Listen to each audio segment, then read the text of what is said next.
Soccer Kickers is the perfect year-round soccer program for children ages 2 to 12 who are new to soccer or who want to build upon past soccer experiences. Our program benefits from the skills and experiences of our lead coach, Coach Gregory Lewis, who is a former professional soccer player. The kids at Soccer Kickers learn fundamental soccer skills through fun games.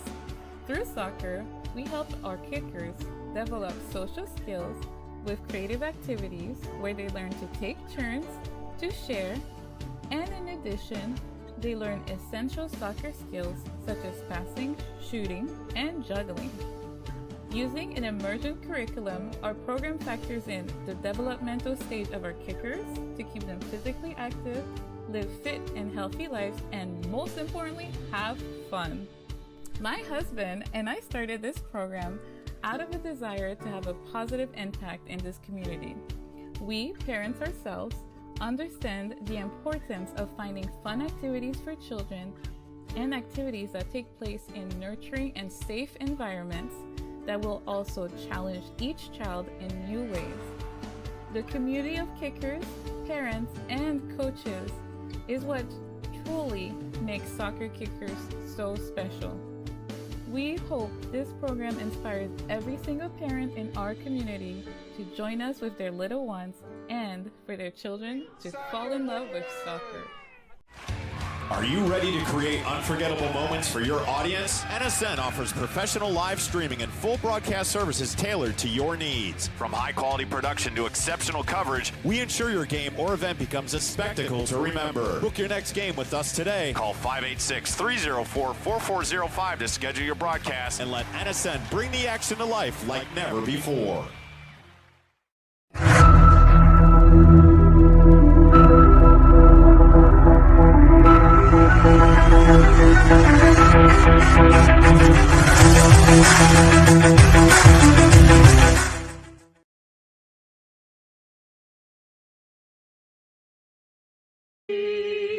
By the dawn's early light, what so proudly we hail, at the twilight's last gleaming, whose broad stripes and bright stars through the perilous fight, o'er the ramparts we watch, were so gallantly streaming, and the rocket's red glare, the bombs bursting in air, gave proof through the night that our flag was still there. Oh, say does that star-spangled banner yet wave o'er the land of the free and the home of the brave.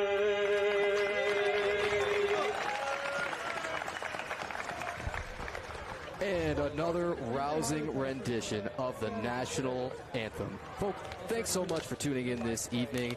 And your home side, Lansing Red Cedar FC, prepares to meet the visiting club out of Fort Wayne, the Summit City Sentinels. Tonight, Lansing looks to get up to a 500 record. That would take them to 3-3 on the season. Fort Wayne winless in 4 tries so far. They have been outscored by a pretty tremendous margin when you look all the way up and down. That goal differential currently sits on that Fort Wayne side at, if we're seeing this right, -8.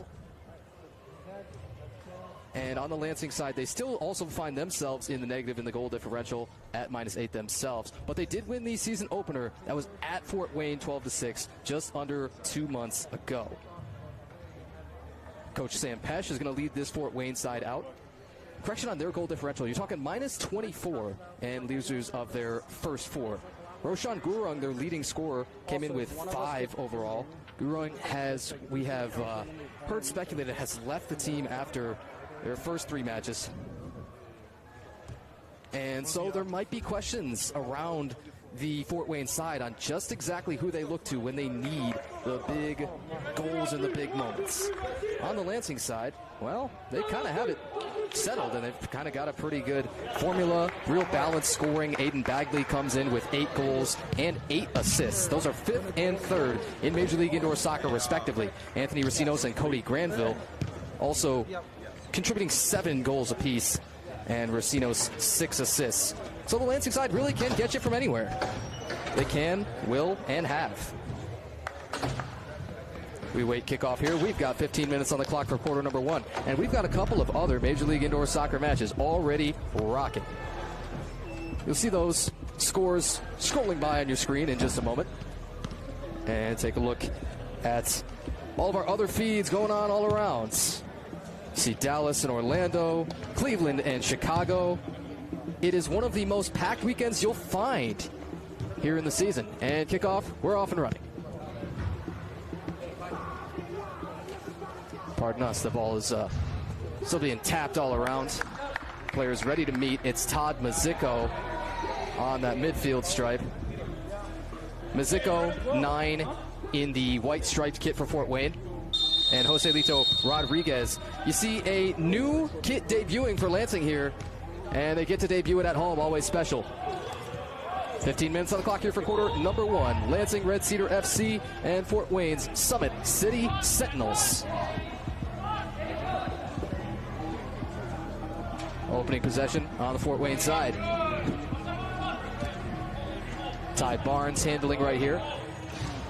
Barnes wearing 10, a staple, and was their leader in games played last year on that Fort Wayne side. Keeper Jonathan Mendoza, he's going to trot out a blue kit. Got the blue socks, wears black tights and white shorts. Whistle a defensive clearance, it looks like. The restart coming down in the furthest right corner for the Fort Wayne side. Cleveland leading Chicago 3-0. And Toronto and Pittsburgh knotted at 2 apiece. 2 great North Conference matchups. Another North Conference matchup being played here in Novi on the east side of Michigan. But the Lansing side calls this home. This is blasted by Cody Granville, and a little bit too strong. He ran his fingers through his hair in frustration. But no shots up on goal yet on either side, just over a minute in.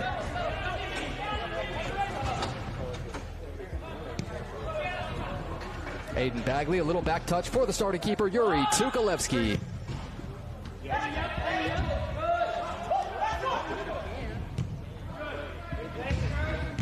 This is chipped down into the right corner. There's a scrap. The keeper Mendoza got a hand on it. A bunch have gotten a touch somewhere. Shot by Joselito Rodriguez, a little wide.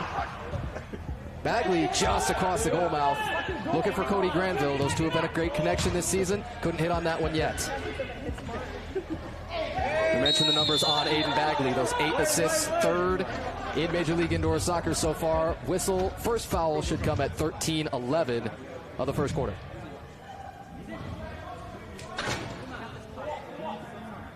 Fort Wayne side whistled, and they immediately take the moment to make a change.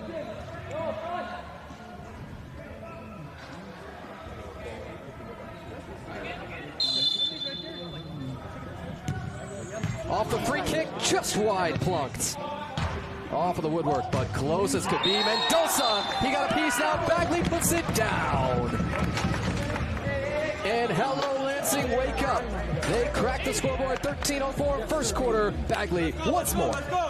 Come on, boys. Let's go start. Let's go start. Bagley's been everywhere. He's done everything. And he's not slowing down anytime soon.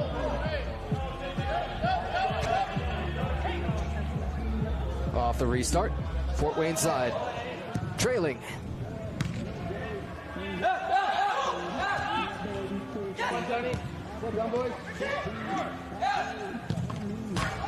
Shot plunked. That was up high from Fort Wayne 16, Richard Fale.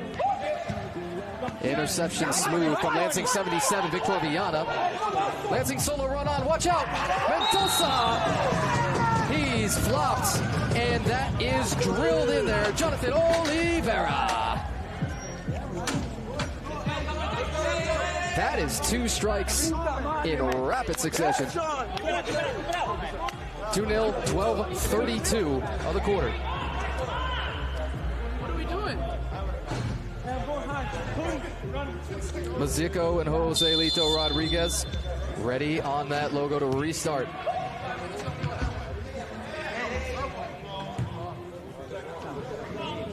Fort Wayne side looking to catch an early slip. Mazico shot on target, save to Kalevsky.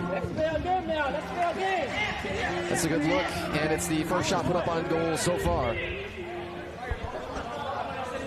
Jimmy Destin collects this, 30 on the Fort Wayne side. Those starting lineups showed Lane Snyder, Eddie Uzak, Ty Barnes, Jimmy Destin, Todd Mazico for Fort Wayne. And for Lansing, Aiden Bagley, Anthony Racinos, Cody Granville, Joselito Rodriguez, Gabriel Mireles, your starting 5 field players on each side.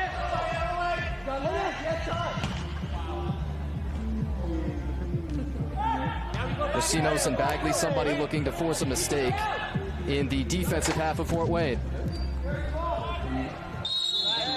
3-line pass is the call. This is one of those rules that just rears its ugly head every once in a while. A non-goalkeeper playing a pass over 3 full lines. You got a white line, you get to the half, you got a white line on the other side signaling 3/4 of the field, and if you make a pass beyond all of those, you get to start with an advantageous free kick here. Bagley collects, Bagley centers for Racinos, Anthony Racinos down in the left corner. Racinos little touch to Joselito Rodriguez, wearing 7 in the black and red stripes. Lane Snyder trying to clear that out of here. Bagley, a header. Rodriguez, wall ball. Racinos couldn't clean it up. Jonathan Mendoza, the keeper, staring that down, intently watching that action. Whistle and a foul on Racinos for Lansing. 11:03 first quarter. 2-0 home side. Mendoza, the keeper, loves to get involved in the attack. It's something that he did last season as a member of POW Chicago. Viana going to be called for the foul here for Lansing at 10:53.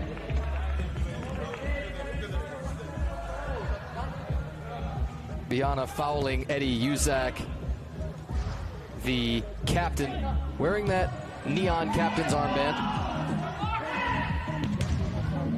Good wall ball, set up a score, Mazico! What a sicko. It's Mazico from Emmanuel Hernandez. 10:42, first quarter, 2-1. Let's take another look. Long ball to start it. Aggressively off of the wall with good eyes, Emmanuel Hernandez, and it popped right out to Mazico.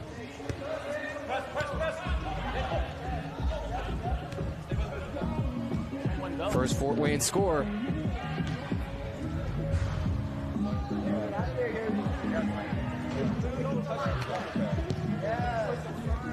This is chipped down on a couple of hops to the keeper, Mendoza.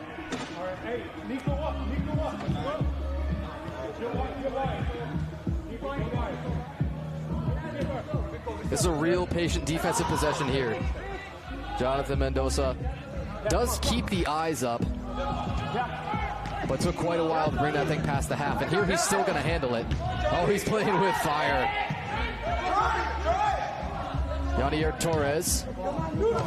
Up for Viana, saved. Off of the left knee. Mendoza denied it. First pass back for the keeper, Tukalevsky. He whiffed at first. That made it a little bit more interesting. The player bearing down on him for Fort Wayne was 17, Eyasu Wagadene. 9.5 minutes to play, first quarter. Here's Cole Heiser. Heiser up the right board, a wall ball. Defensive clearance, not quite there, plus whistle and a foul. Fort Wayne foul to Noah Svanberg. Both sides going to make some changes here at 9:17 of the first quarter.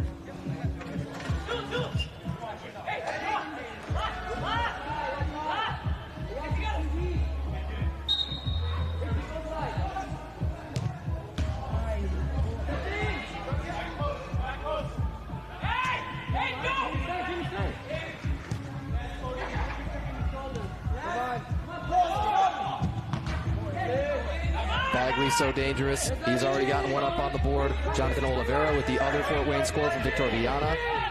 Quick counterattack, though, on the Fort Wayne side.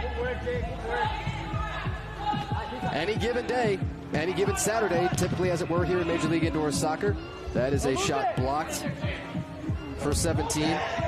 Ordegene. Granville is hand fighting there with Lance Snyder to try and clear this out. Lane Snyder, that is. Good handle, shot a little wide, pulled by Fort Wayne's Richard Fale. Now, I thought that ball hit the roof. We didn't have that whistle, though. Typically, you see that superstructure violation whistled there. Viana across the goal mouth, see if somebody's down there on the Lansing side to clean it up. Not yet. Granville shot from range. That's knocked away.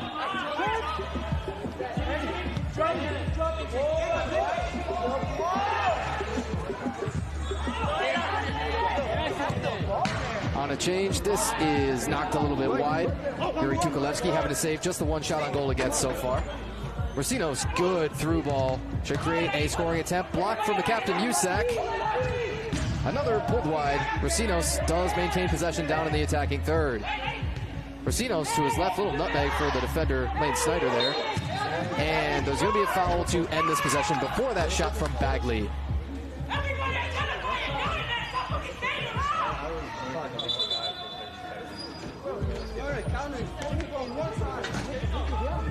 We're under 8 minutes here for the quarter. That means we should have our media timeout coming soon.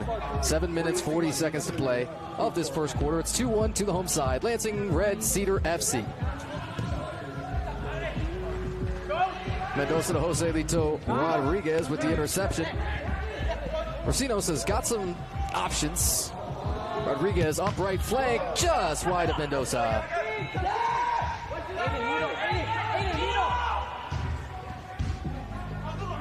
This bounces harmlessly to the keeper. Whistle, and as he picks it up, that will be our first media timeout. It comes at 7 minutes and 10 seconds here of the quarter as the Fort Wayne side. They got one across, but it's a side that struggled scoring so far. See how they come out of the media timeout here in a few from Novi. Are you ready to create unforgettable moments for your audience? NSN offers professional live streaming and full broadcast services tailored to your needs. From high-quality production to exceptional coverage, we ensure your game or event becomes a spectacle to remember. Book your next game with us today. Call 586-304-4405 to schedule your broadcast and let NSN bring the action to life like never before.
And we are back out of the media timeout. 7 minutes, 10 seconds to play here in the first quarter.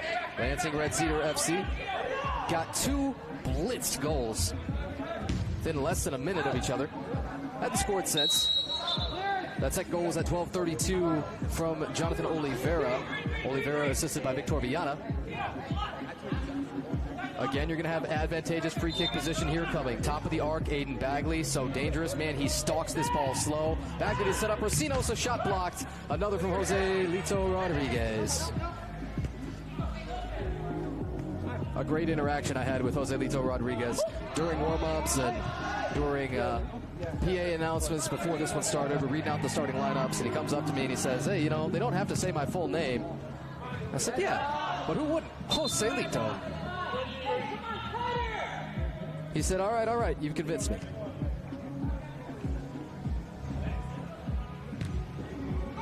Granville feeds this all the way. Ooh, man. You saw a little bit of a chokehold put on there. I thought we were going to have a whistle on that, but indeed we did not. Gabriel Meireles, touch out wide. Meireles off the wall. Granville's in there, man. Somebody to clean this up. Bagley blocked. That is right place, right time for Ty Barnes. Great defensive stop. A Fort Wayne vet. Look at the little backheel drive from Racinos. Could you imagine? He knew it too, that it came off his heel just a little bit wide. Looking for his back left corner, couldn't get it. Mendoza, the keeper. Lane Snyder. Now this is chipped in the right direction.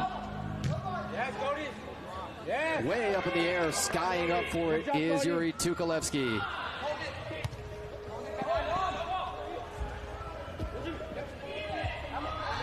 Jimmy Destin sizing this up. Destin for the captain. Usak save. Tukalevsky. This guy's just getting warmed up. Yuri Tukalevsky finished with 24 saves just a week ago in this very building. Although the Lansing side would fall to an undefeated Toronto. Tukalevsky after another stuff. Bagley looking to clear.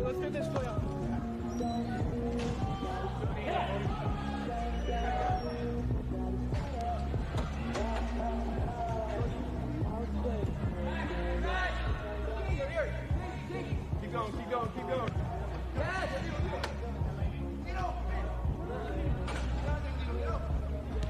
Bagley with just about 5 minutes to play here in the first quarter. Now here comes the keeper himself.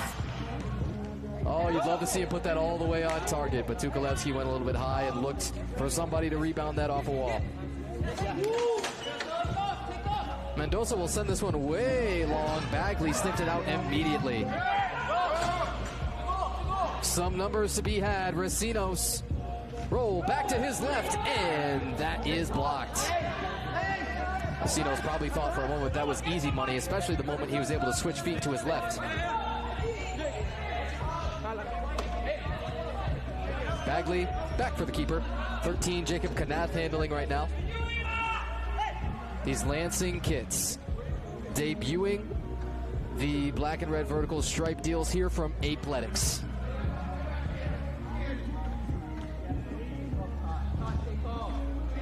Rodriguez tying up a player there, taking a shot, not quite on target. Knath a chance to try and chase this. Meireles holds up his hand. He says, let's, hey, wait for the change here. They do get that change on.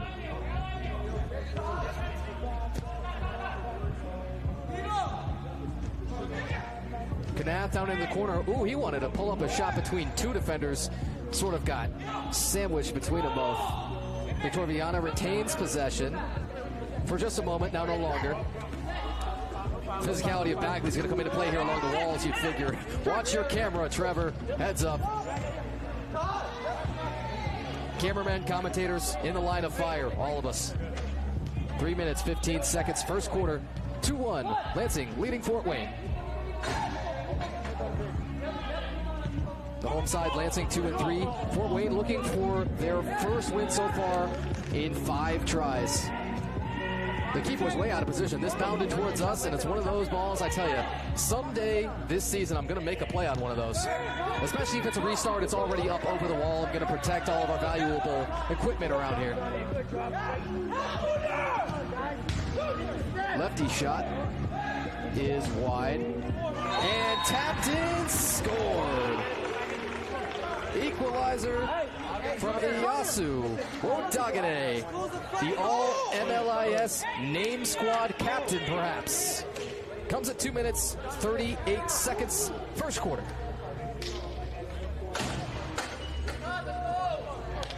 Odagane drawing it equal.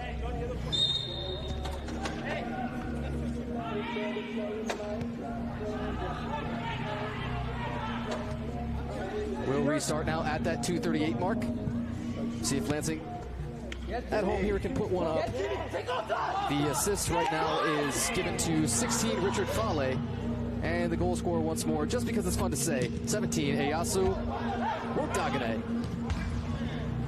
Ooh, Destin nearly got himself one. Chipped in real short space, but Tukalevsky will live to fight another shot, as it were. Eddie Uzak crossing up Racinos.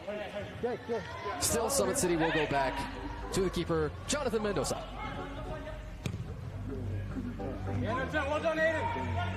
Tukalevsky comes in with 35 saves. And again, that was because of the 24 save outing that he put together against Toronto last time out just 1 week ago. It was an 11-8 final in that one, but a very inspired squad showed up here to this building. It's TOCA Soccer and Sports Center, Novi East. And Lansing will next be in action against the Chicago Mustangs. That's going to be their first Sunday affair of the season. This coming Sunday, not tomorrow that is, but 1 week from tomorrow. Racinos wanted to get a foul call, no luck, as he was tied up with the Sentinels 11, Bernardo Coelho. Ty Barnes wants a couple of rollbacks. See if Barnes might put this to the left corner. That's a good spot, good feed. And the roadside is making noise. Mazzico 2 times. This one, 1:14 to play in the quarter.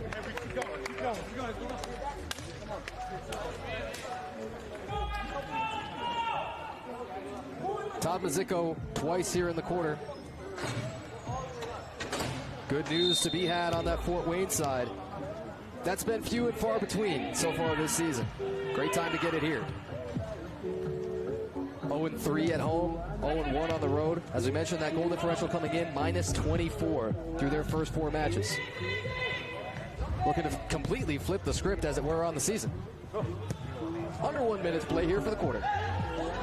And they continue to put pressure there on the keeper, Tukalevsky. What a Superman punch!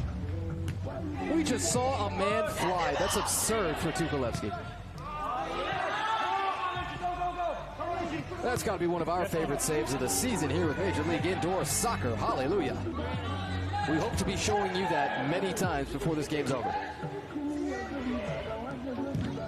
Couple good handles. That's over the head of Tukalevsky as he does take a seat from Fale. Whistle foul. You know, you love this part where both sides point at the other so emphatically. We'll try and sort it out. You've got a couple of options on who the foul may have been on. We're thinking perhaps Joselito Rodriguez. If not Rodriguez, could be 8, Jonier Torres. Those are 2 of our most likely guesses. I'll tell you when we know it. Pulled wide on the free kick.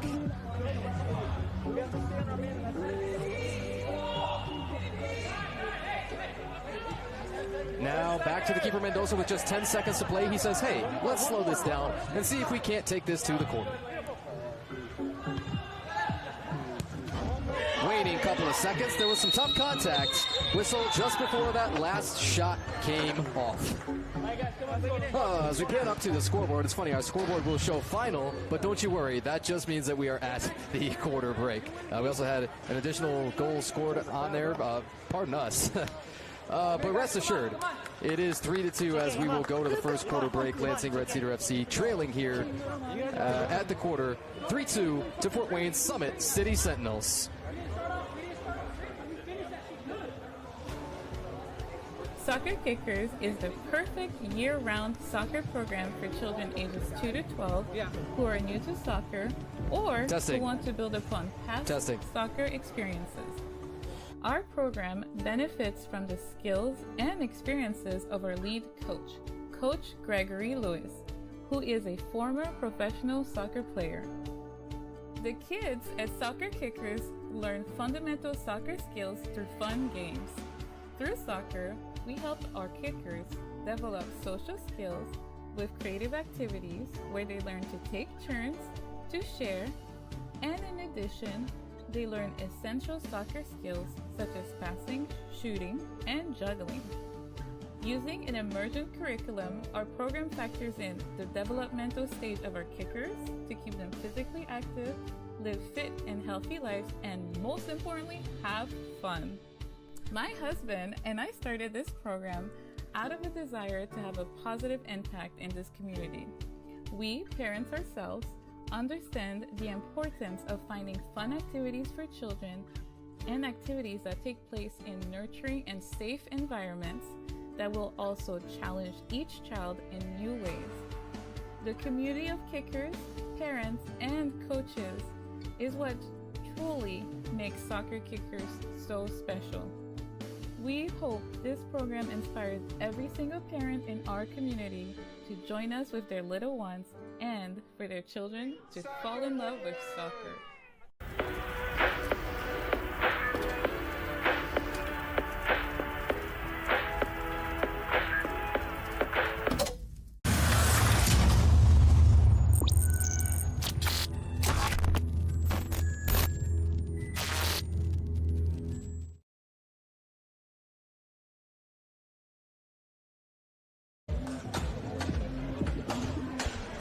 And we are back. What a great time it is to take a look at all of our matches going on around Major League Indoor Soccer. We see Dallas and Orlando in the bottom right sextant, perhaps. That's that 1 of 6. You got Cleveland Crunch leading 6-1 against the Chicago Mustangs at the half, and Toronto leading against Pittsburgh, starting that second half as well. That's a 4-2 match over there.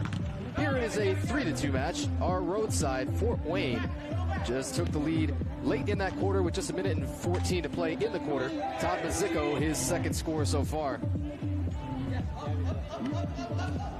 Aiden Bagley, Jonathan Oliveira are your 2 Lansing scorers for the home side.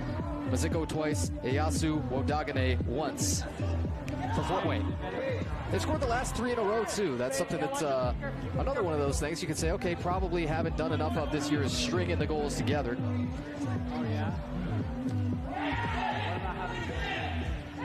Oh, Tukalevsky, the keeper, is way out. He had to try and tackle this. This is going to be tapped in. Easy money. And so Fort Wayne on the road is doubling up Lansing. How quickly do things change around here? Take a look at this again. That steal, the solo run.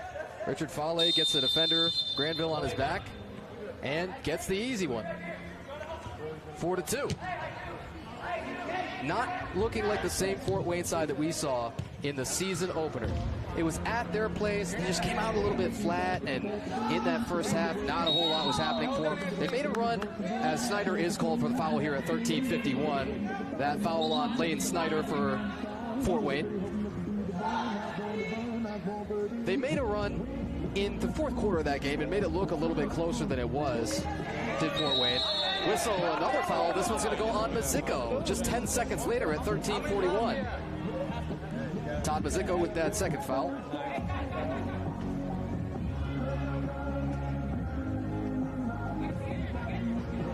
Clock stop, 13:41, back-to-back fouls. Remember, if you get 6 of those fouls in a half, it will create a shootout situation. This shot is blocked. And on the second try, not so much. Kaboom! All right, 1-goal game at 13:37. 20, Jonathan Oliveira got another.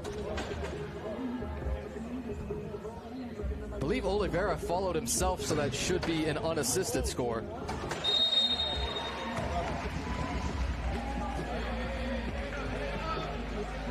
(4-3). That goal scored at 13:37.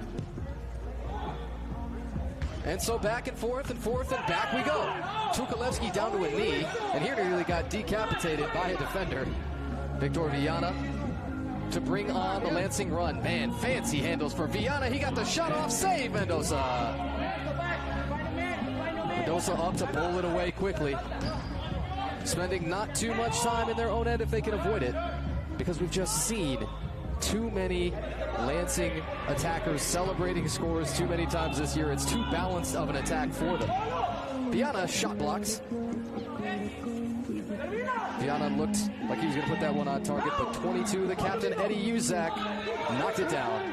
Tukalevsky once more. It's an instant replay. He won the ball this time oh so clean. Okay, so you've been burned by it once, and then you go and do it exactly the same way in less than a minute. Surprised to see that from Tukalevsky, but this time it did work out. 21, Cole Heiser off of the wall. That might have been their best plan to clear. Viana hits ahead. Joselito Rodriguez. Rodriguez in that final gear, just wide.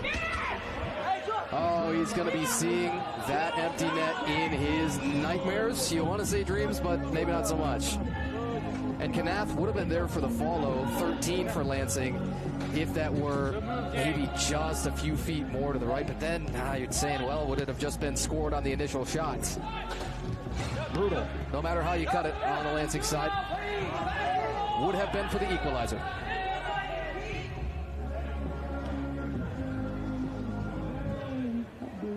Mendoza, sliced down to the left, off the wall. 19, Roberto Sanchez. Sanchez handling, he's going to go back out to Mendoza.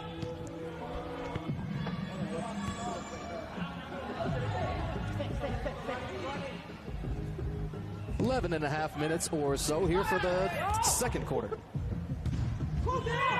Tukalevsky was challenged for a moment or two.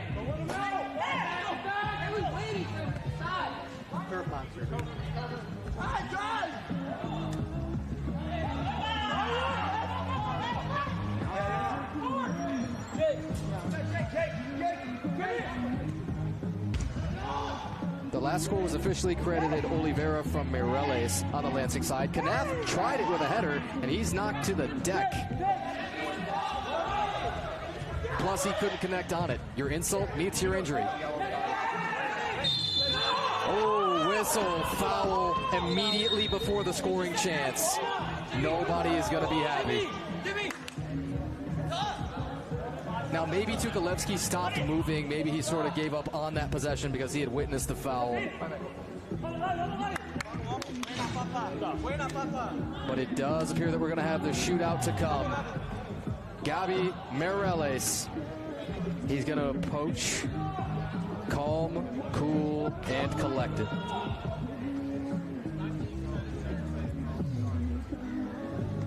Mireles is going to stare down the keeper, Jonathan Mendoza, and here he comes. Everybody else gets the run up. Mireles! Golazo!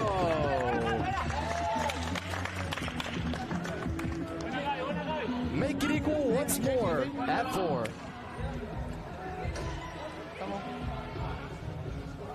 And that's all it cost, was a monster hit on a Lansing player. Sometimes you got to make sacrifices. Gabi Mireles, equalizer, 10:39, second quarter. Mireles had the assist on the last score from Oliveira. There he nets the shootout score himself. 4-all, now 10:20 to play. Usack, the captain, blocked.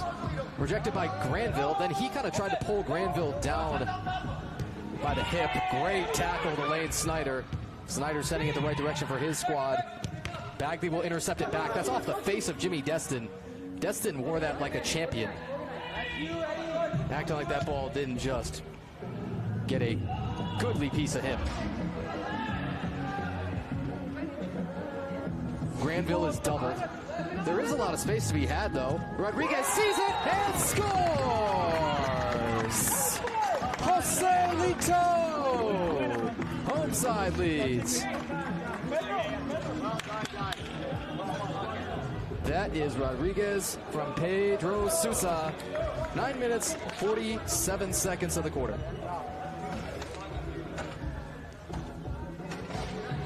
Rodriguez from Sousa, go-ahead goal.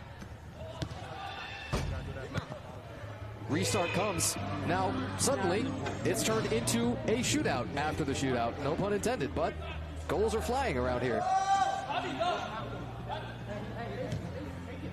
The season high for this Lansing squad is 10. That's a number to think about. Pardon us, it's actually 12. That was in the season opener against Fort Wayne as we're checking our numbers over. And so, this pace puts them, of course, way beyond that, should they be able to sustain it. Jonathan Mendoza unloads on this ball way down into the corner. Viana, pickpocket. Viana's got his eyes up. Ooh, he is checked from behind. Man, what a fantastic recovery for Imanol Hernandez. This is a touch off of the chest of 16 Fale. Fale's going to lose it.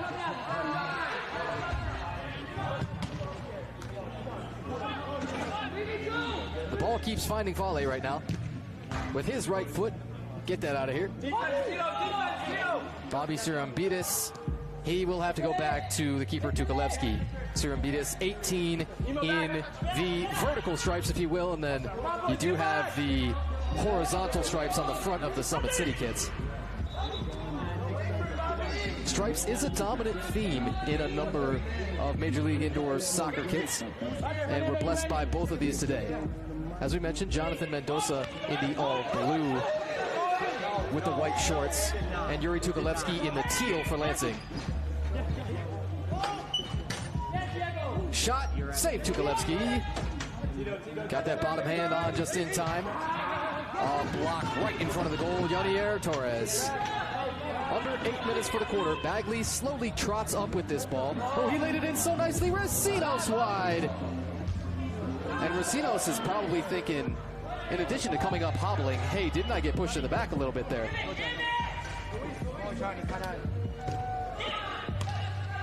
That's off the shoulder of Viana. Bagley tried to just flick that in with the heel. Bagley regains possession. He slides down. Mendoza does the same. And Mendoza up to throw it away. Fort Wayne side has been quiet here in the quarter. Have made a whole lot of clean connections, and they won't get one just yet. Watch Fale drifting to his right. Couple of times. Tukalevsky out of position. Top Cedar. And equal at 5. Timeout, media timeout. Fale again. 7 minutes, 6 seconds. Media timeout comes for the second period. We're even once more here from TOCA Soccer and Sports Center, Novi East. Get one more look at this right foot strike from Richard Fale. Drifted away. Tukalevsky flailed at it and couldn't get there. Make it 5 apiece. Back in a moment out of the media timeouts. Soccer Kickers is the perfect year-round soccer program for children ages 2 to 12 who are new to soccer or who want to build upon past soccer experiences. Our program benefits from the skills and experiences of our lead coach, Coach Gregory Lewis, who is a former professional soccer player. The kids at Soccer Kickers learn fundamental soccer skills through fun games. Through soccer, we help our kickers develop social skills with creative activities where they learn to take turns, to share, and in addition, they learn essential soccer skills such as passing, shooting, and juggling. Using an emergent curriculum, our program factors in the developmental stage of our kickers to keep them physically active, live fit and healthy lives, and most importantly, have fun. My husband and I started this program out of a desire to have a positive impact in this community. We, parents ourselves, understand the importance of finding fun activities for children and activities that take place in nurturing and safe environments that will also challenge each child in new ways. The community of kickers, parents, and coaches is what truly makes Soccer Kickers so special. We hope this program inspires every single parent in our community to join us with their little ones and for their children to fall in love with soccer.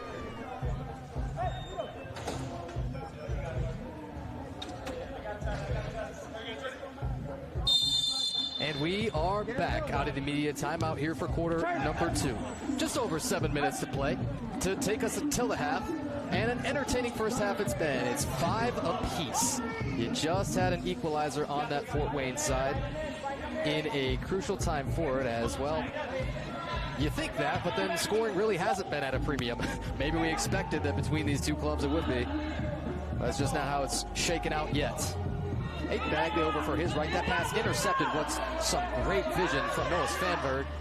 Svanberg's got his eyes up. He's got intentions of shooting this. He missed it at first. Destin, follow, scores! throws up one finger, points to the heavens, and a destined score at 6 minutes, 29 seconds, second quarter.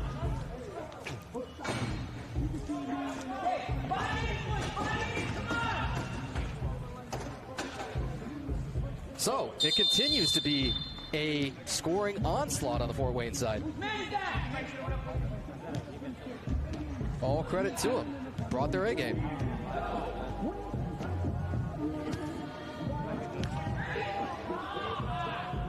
It's a squad that's seen a fair amount of roster turnover from last year, that's seen a fair amount of changes throughout this season already, and at no point have they truly let it get them down. Softly up off of the wall to keeper Mendoza. Ooh, whistle, foul, and you immediately saw the Lansing player Torres claiming that one.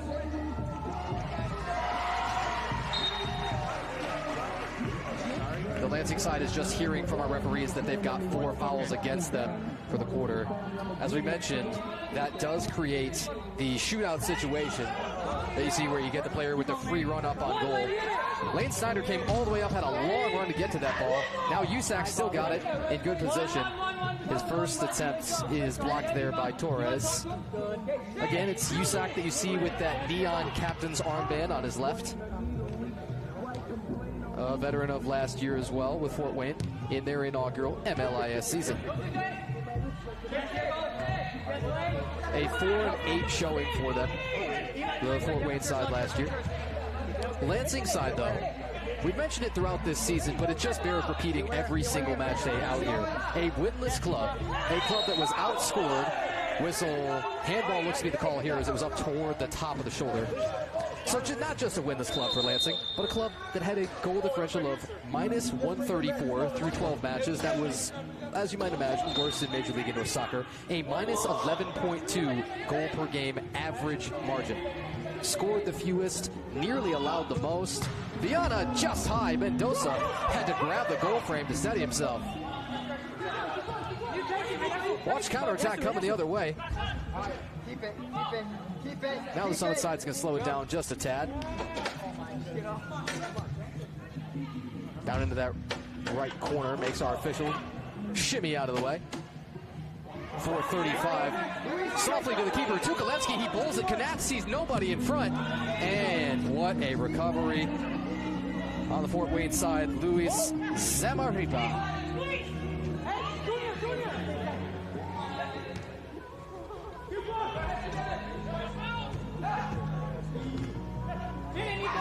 Nico roll off to Usac, the captain. The seeing eye single, he scores.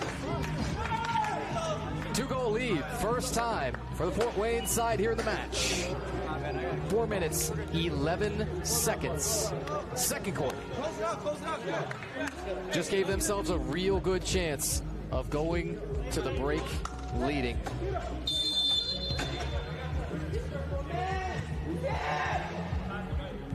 That's number 22, the captain.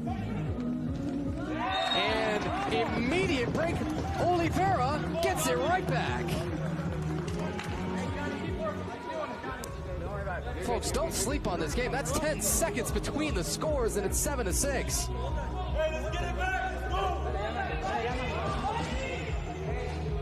Oliveira, first half hat trick. He needed 25 minutes and 59 seconds to get that done. That's fantastic. Again, that's going to be a superstructure violation when that ball does go up and touch the top of the netting here as it hangs down. Rather, the bottom of the netting when you think about it. Geometrically, as it were, perhaps architecturally, whichever you prefer. 3 minutes, 45 seconds here until the half. Someone stay here. Yo, someone stay back here. Oliveira from Knapp is how the goal is being registered right now.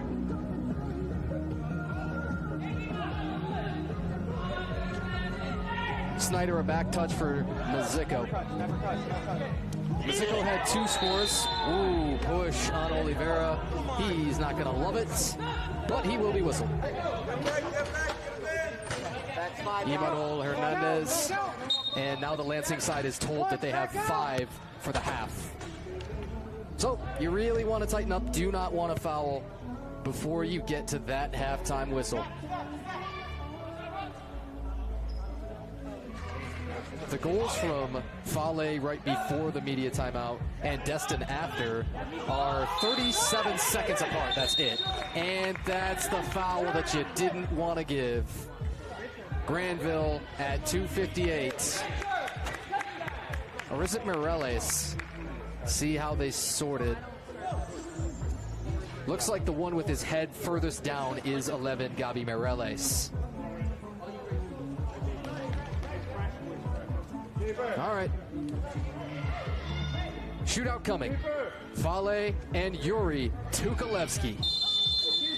What can the Ukraine man do?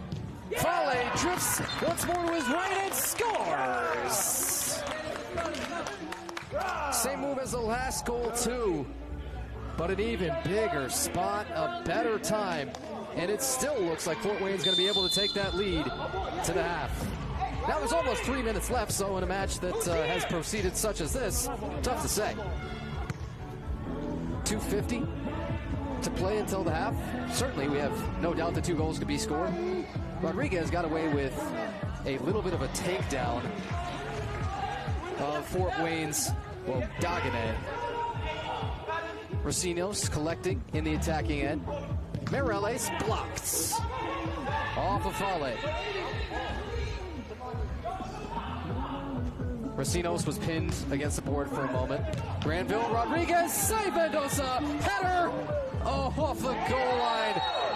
Now, did Mendoza handle this? Ooh, he's not going to like this at all. They're going to get Mendoza for handling the ball outside of the goalkeeper's area. It looked like.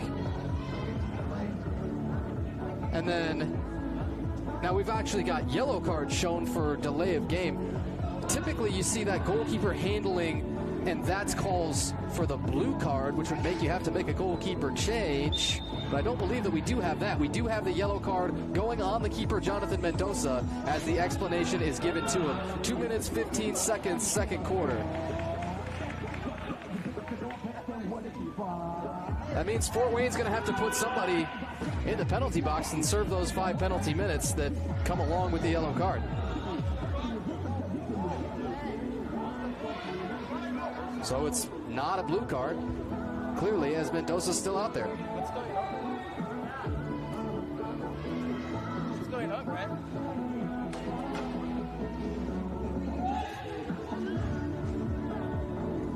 Well, we're still having conversations with our officials. I think they're trying to figure out, is there any way that Mendoza can be assessed only the yellow and not the blue? If it's the blue, Mendoza's got to come out of there, and you got to go to a reserve keeper. You gotta go, ref. But we don't have that in any way proceeding before us, so it would appear. And the Jeopardy theme starts playing in the back of everyone's heads. Gotta go. The keeper gotta go. That's the rule. We will not sing it for you, but hopefully you're hearing it as well. The keeper got to go. That's the rule. If we had control of the aux in here in the arena, I think we'd even blast it, and I think everyone would have fun with it. All right, so restart. Eventually we'll go with the yellow card on Mendoza. And a quick counterattack. Tukalevsky stared down, one-on-one, shot scored!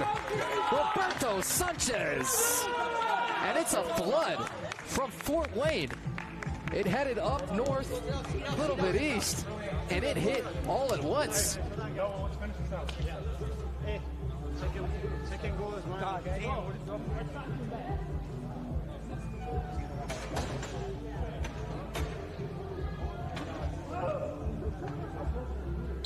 2 minutes and 6 seconds still to play until the half. As eventful a first half as you'll ever see around here in Major League indoor soccer. Something just kind of makes us feel that the scoring is not even done here. Rodriguez is called for the foul here against Jimmy Destin. There was one on the last possession that we thought Rodriguez was probably going to get whistled for against Fale. He does give the little high five to Destin, and those guys will shake it off.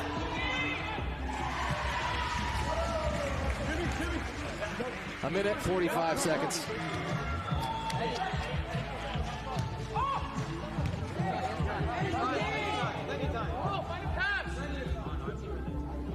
Ty Barnes looking to go back for the keeper Mendoza.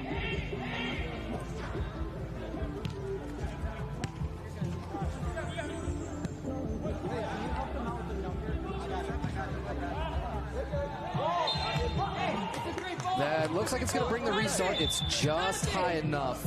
Whenever the ball touches those nettings that sit just beyond the walls, that will cause a restart. Play will be stopped momentarily, and the ball will be tossed back in by officials.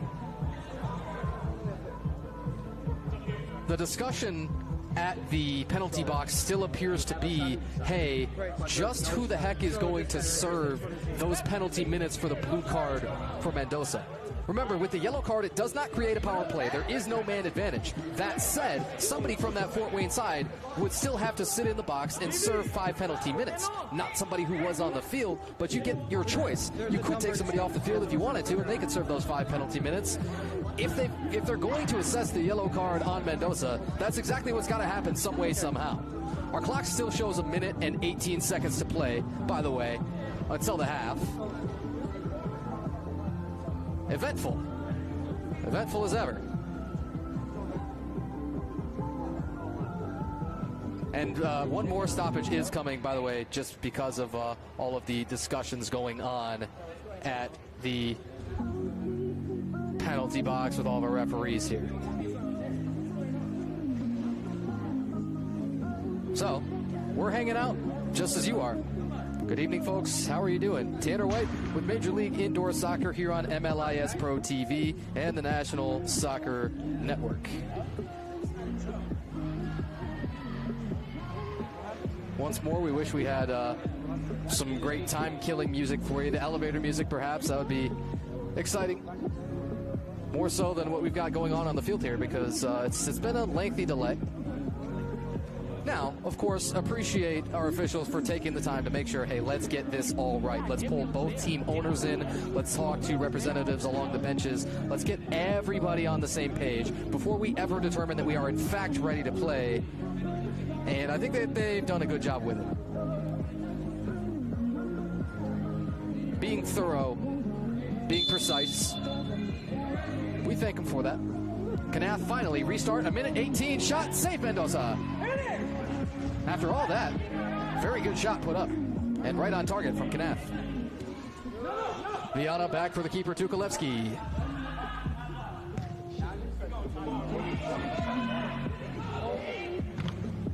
Mendoza made a challenge there. He's saying, I think that did chip that net. It happens to hang down lower in that area that's to the front left of the goal than it does in most of the rest of the arena here. Again, this arena is TOCA Soccer and Sports Center, Novi East. Mendoza is discussing with our official nearest to him about, okay, what exactly constitutes that superstructure violation. Whistle, foul on Viana. Jimmy Destin is going to hit the deck one more time. Destin is going to be wearing the scars of this one for a while to come.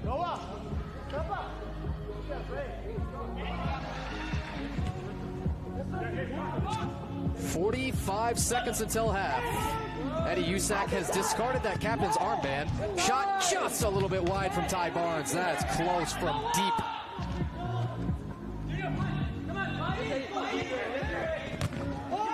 Knaff after the interception. Dangerous. Knaff blocked by Barnes. And Mendoza to keep it right where it is as he scoops it up. He comes and chucks this thing. Never mind. Maybe Fort Wayne might want to get one more just for funsies. 12 seconds. Barnes, one final run maybe. Flicks it. Rodriguez, a header the other way. Viana, for the last couple of seconds, should be able to run this out. And my, that is a first half for the ages. Where do we even start with this one? You score 8-6 at the half. 5 goals for that Fort Wayne squad in that second quarter alone. Lansing with 4 of them, but a 1-goal scoring edge in each quarter for Fort Wayne as well in the first and second quarters. Our full scoring recap kind of looks like this. Aiden Bagley and Jonathan Oliveira, the first 2. Todd Mazicko would get himself a couple of goals in that first half. Yasu Wodagane with 1. Gabby Mireles. Jonathan Oliveira, first half hat trick with the assist from Mireles. Richard Fale had a couple, one of them on the shootout variety. Final goal there of that half was Yasu Wodagane once more. Oh, you add it all up, folks, as you're seeing all of these goals going on by, and a lot of celebrating being done on both sides from all of the scoring. It is truly one of the best first halves that we've seen here in Major League Indoor Soccer on the season. We can't thank you enough for joining us over here, and we will take it to the half now. Tanner White from TOCA Soccer and Sports Center, Novi East, and you're watching Major League Indoor Soccer on MLIS Pro TV and the National Soccer Network.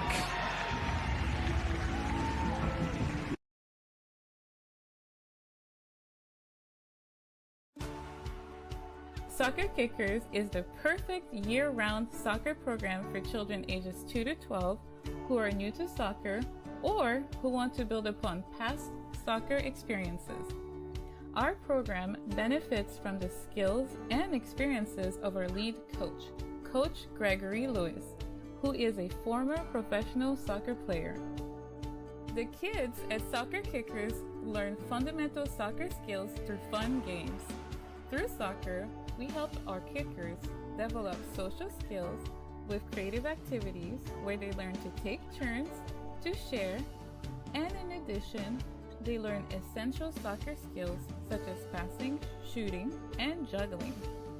Using an emergent curriculum, our program factors in the developmental stage of our kickers to keep them physically active, live fit and healthy lives, and most importantly, have fun. My husband and I started this program out of a desire to have a positive impact in this community. We, parents ourselves, understand the importance of finding fun activities for children and activities that take place in nurturing and safe environments that will also challenge each child in new ways. The community of kickers, parents, and coaches is what truly makes Soccer Kickers so special. We hope this program inspires every single parent in our community to join us with their little ones and for their children to fall in love with soccer.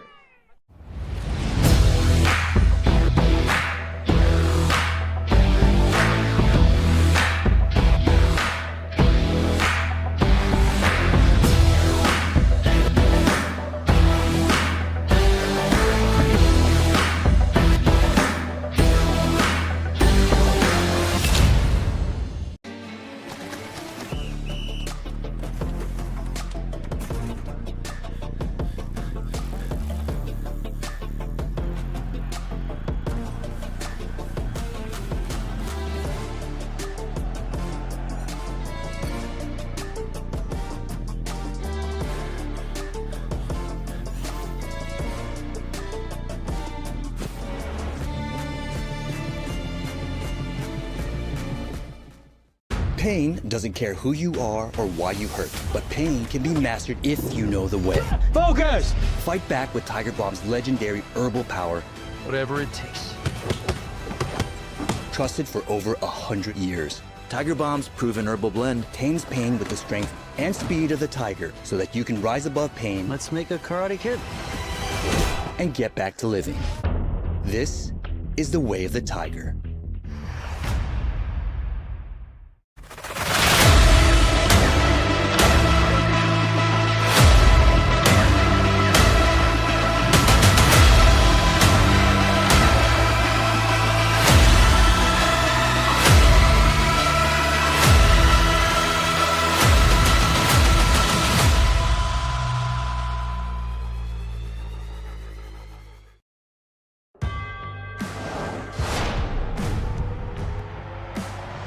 Prinks Tires in the USL help soccer journeys everywhere to drive harder.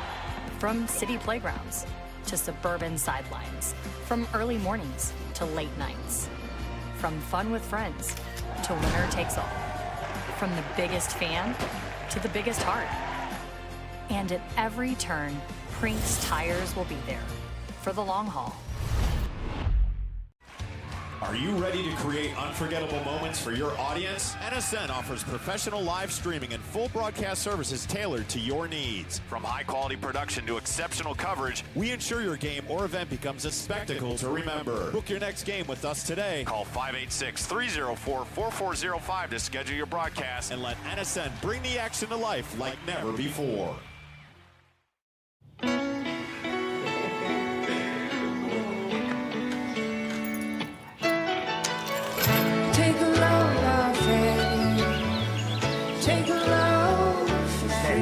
Today, we accomplished nothing. I mean it, not a thing. And it was kinda everything. Get double points this fall at Best Western. Soccer Kickers is the perfect year-round soccer program for children ages 2 to 12 who are new to soccer or who want to build upon past soccer experiences. Our program benefits from the skills and experiences of our lead coach, Coach Gregory Lewis, who is a former professional soccer player. The kids at Soccer Kickers learn fundamental soccer skills through fun games. Through soccer, we help our kickers develop social skills with creative activities where they learn to take turns, to share, and in addition, they learn essential soccer skills such as passing, shooting, and juggling.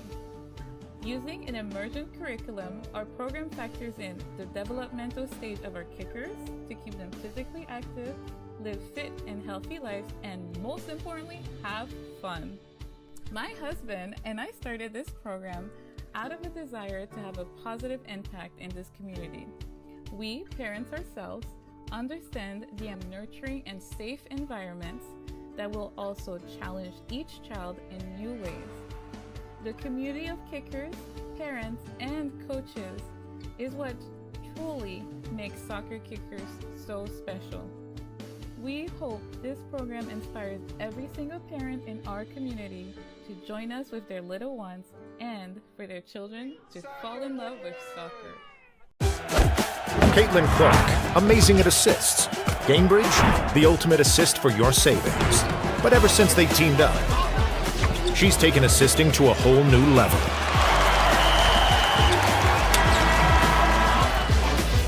Caitlin Clark, great at assists. Gamebridge, great at assists for your savings.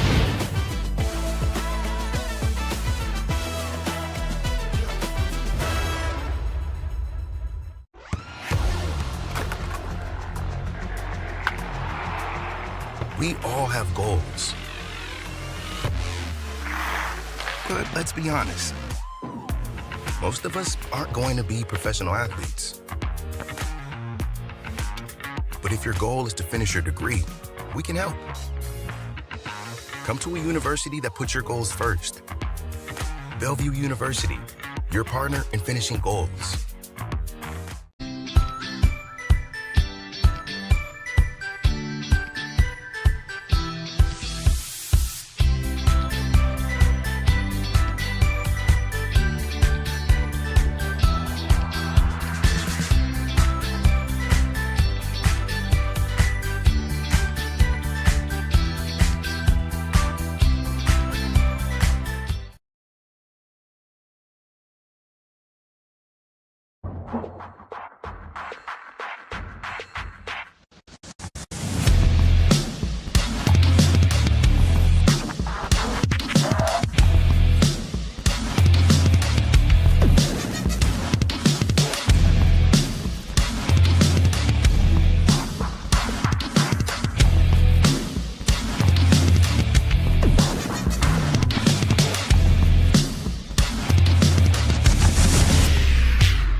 Soccer Kickers is the perfect year-round soccer program for children ages 2 to 12 who are new to soccer or who want to build upon past soccer experiences.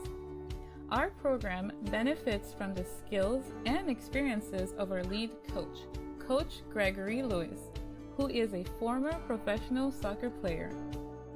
The kids at Soccer Kickers learn fundamental soccer skills through fun games. Through soccer, we help our kickers develop social skills with creative activities where they learn to take turns, to share, and in addition, they learn essential soccer skills such as passing, shooting, and juggling. Using an emergent curriculum, our program factors in the developmental stage of our kickers to keep them physically active, live fit and healthy lives, and most importantly, have fun. My husband and I started this program out of a desire to have a positive impact in this community.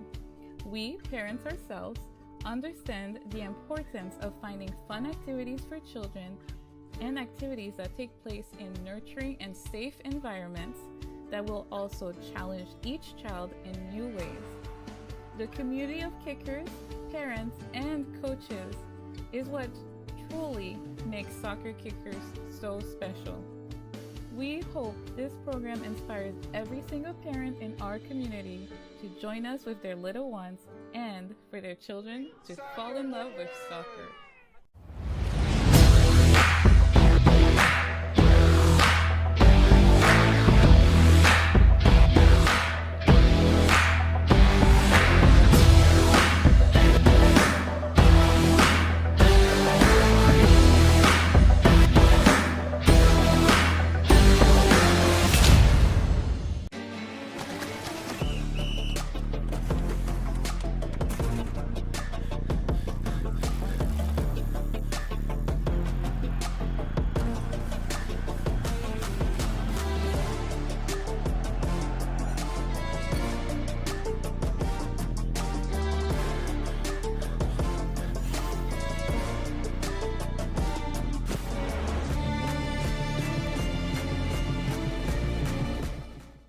Pain doesn't care who you are or why you hurt, but pain can be mastered if you know the way. Focus! Fight back with Tiger Bomb's legendary herbal power. Whatever it takes. Trusted for over 100 years. Tiger Bomb's proven herbal blend tames pain with the strength and speed of the tiger so that you can rise above pain. Let's make a Karate Kid. And get back to living. This is the way of the tiger.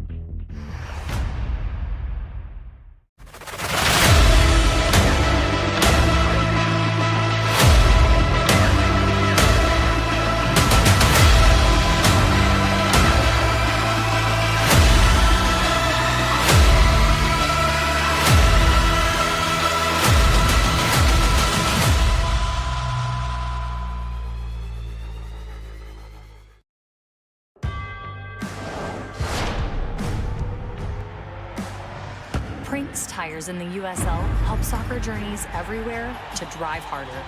From city playgrounds to suburban sidelines, from early mornings to late nights, from fun with friends to winner takes all, from the biggest fan to the biggest heart. And at every turn, Prinks tires will be there for the long haul. Are you ready to create unforgettable moments for your audience? NSN offers professional live streaming and full broadcast services tailored to your needs. From high-quality production to exceptional coverage, we ensure your game or event becomes a spectacle to remember. Book your next game with us today. Call 586-304-4405 to schedule your broadcast and let NSN bring the action to life like never before.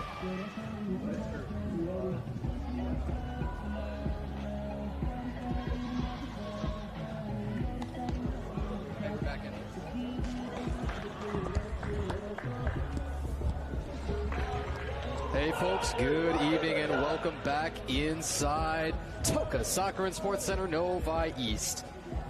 You have been treated. It has been an up and down, back and forth, around and around, side to side match, and it's 9-6 at the break. This currently stands, unsurprisingly, as your highest scoring match of the evening so far among all Major League Indoor Soccer matches going on right now. See all of those scores and take a look live in at some of those other games. The Cleveland Crunch, your MLIS runners-up from last year. They lead 8-1 against the Chicago Mustangs at home. You got Orlando as well taking on Dallas. They have a 6-2 lead there in the second quarter as a winless Dallas club in the South Conference. And our final North Conference matchup going on, Toronto and Pittsburgh. That game's 5-3 in the fourth quarter.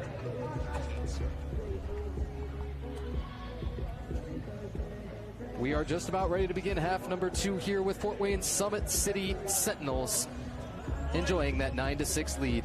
Tanner White here with Major League Indoor Soccer on MLIS Pro TV and the National Soccer Network.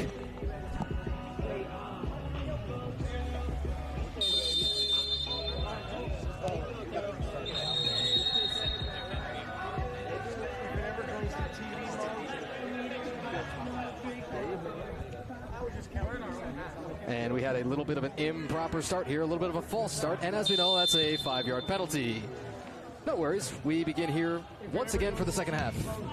14 minutes and 52 seconds to play. We only lost a few seconds in the brief snafu. Lansing side looking to crawl back in as they allowed 3 unanswered goals toward the end of that second quarter. Pardon, it's not quite unanswered. You had Eddie Uzak at 4:41. Lansing sprinkled one in there with Jonathan Oliveira. Really quick answer at 4:01 from Jacob Knath. And then Richard Fale would get the shootout, and Eyasu Wodagane would put that 9th goal up there at 2 minutes and 6 seconds of that second quarter. Lansing looking to start strong here at home, but you got to chip away too. You can't get a 3-piece all in one goal. But they will get the one first. Racinos as Mendoza is left on his backside. A helpless feeling that is. Racinos 14:04. Take a look at it once more. Mendoza maintained that posture for a while on his backside of defeat. And Mendoza got a piece of it and everything, and he kind of tipped it to himself, and then in the end it's off of him, and it's going to be, you know, that goal is always going to be credited to that last attacking player. Not how he wanted it, Mendoza, but he was in good position and got a piece. Gave himself a chance. Nonetheless, 9-7. Home side still trails. Fort Wayne side still looking better than they have this entire season to this point. It's still a fantastic showing. That half by itself kind of often, you know, has exceeded their entire offensive output of games.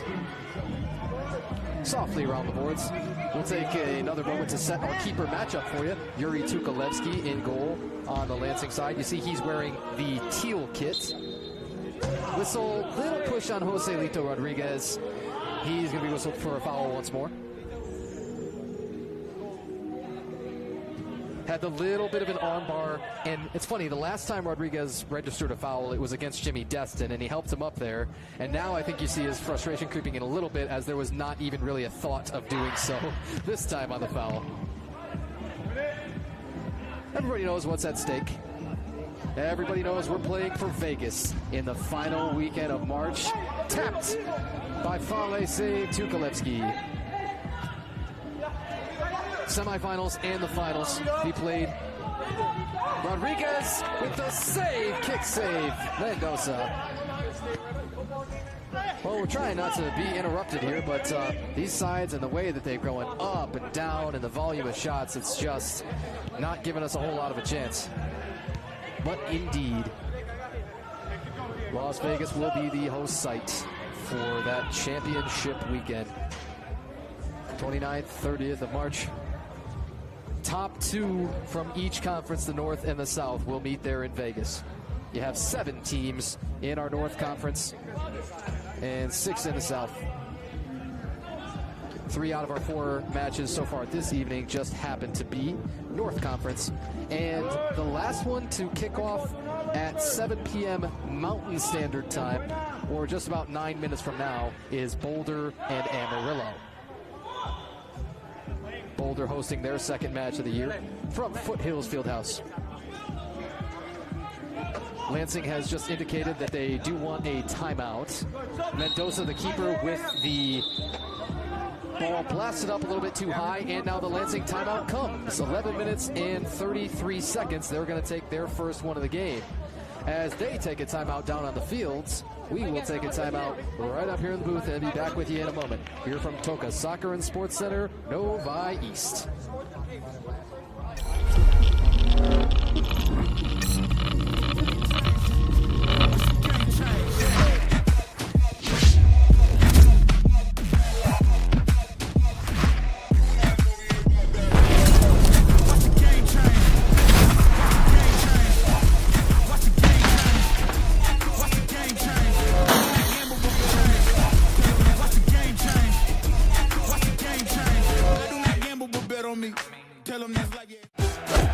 Caitlin Clark, amazing at assists.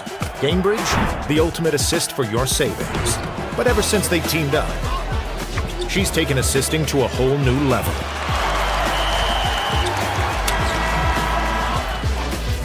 Caitlin Clark, great at assists. Gamebridge, great at assists for your savings.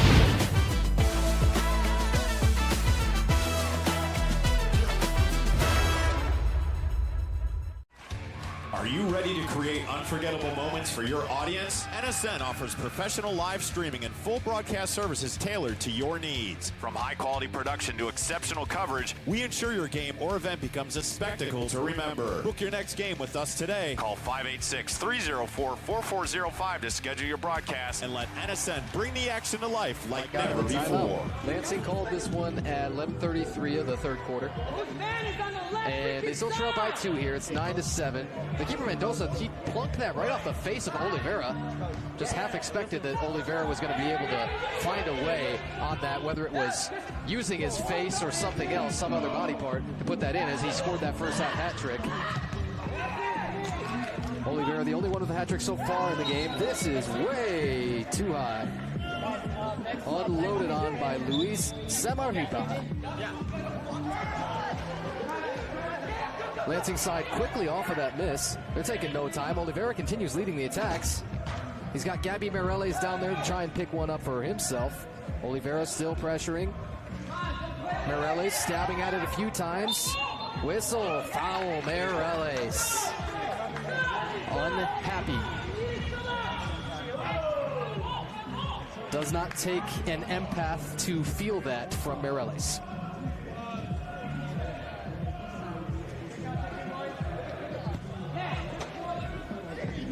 We mentioned it in the first half, as there should be another quick foul coming. The question is, who's it going to be on? It looks like Granville.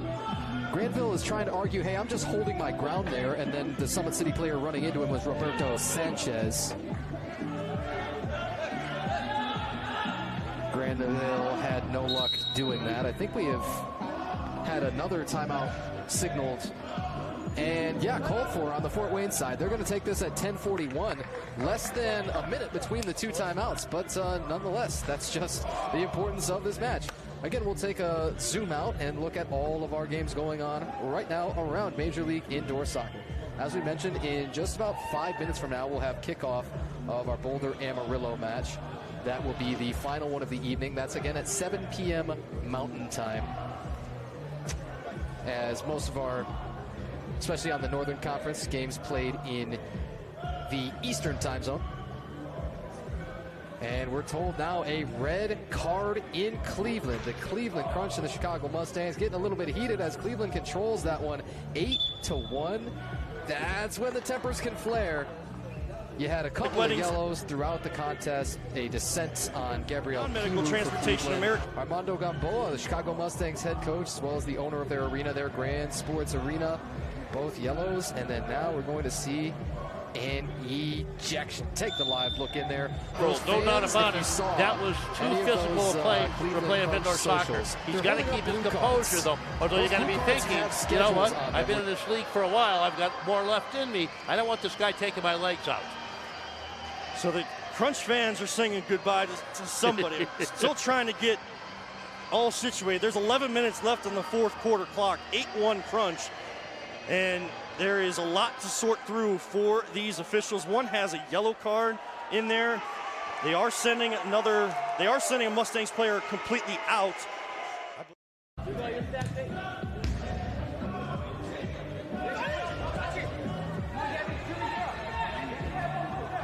Gabi Mireles on the run. Mireles dish off and score. Recinos.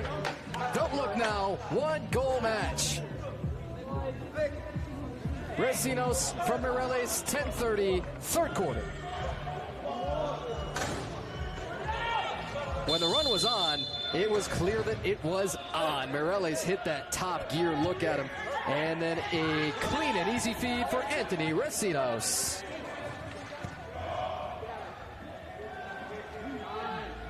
Enough of all those other matches going on, folks. We got a great one right in front of us. Once more, it's 1 goal. Fort Wayne, 9-8, they lead. Whistle, and it's a little hand-holding. Let's see who they got. Everybody is looking at each other once more, and we're going to need our officials to clear this and determine just exactly what they're thinking. Oh, plus you've got the blue card down. Blue card is shown. Ty Barnes is now in a little bit of discussion, but I think Lane Snyder is the one who is coming to the penalty box. They will assess it on Snyder.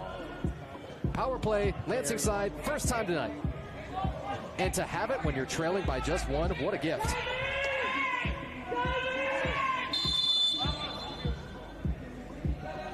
Mireles, Recinos, man advantage on the Lansing side.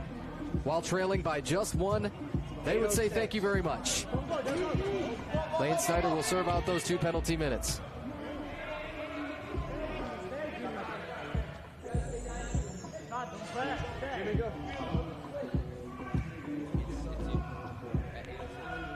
No shots put up yet. Now watch Mireles, just low.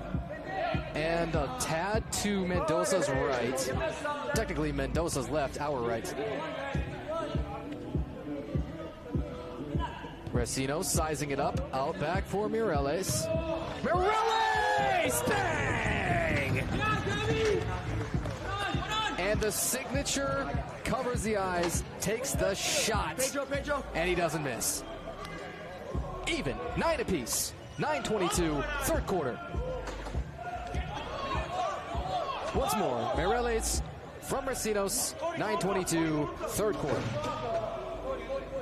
So, the Fort Wayne timeout not paying the dividends that they had hoped.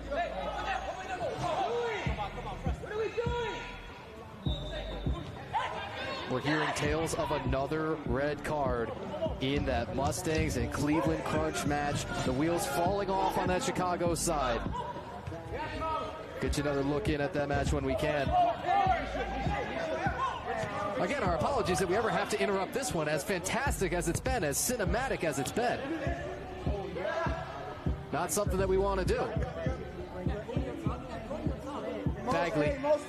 Bagley looking for options. And here is Mubarak Adam, a member of the Lansing ownership group. Club president also finds himself checking in on the field. Recinos interception, watch out. Back for Recinos. Is there anybody to clean it up? Bagley and Imanol Hernandez with a crucial stuff. Sprinting down the opposite way, Bernardo Coelho. Usac, man, he gave 3 Summit players a chance. And the final score is volley. Hat trick for him at 8-10 and a go-ahead score.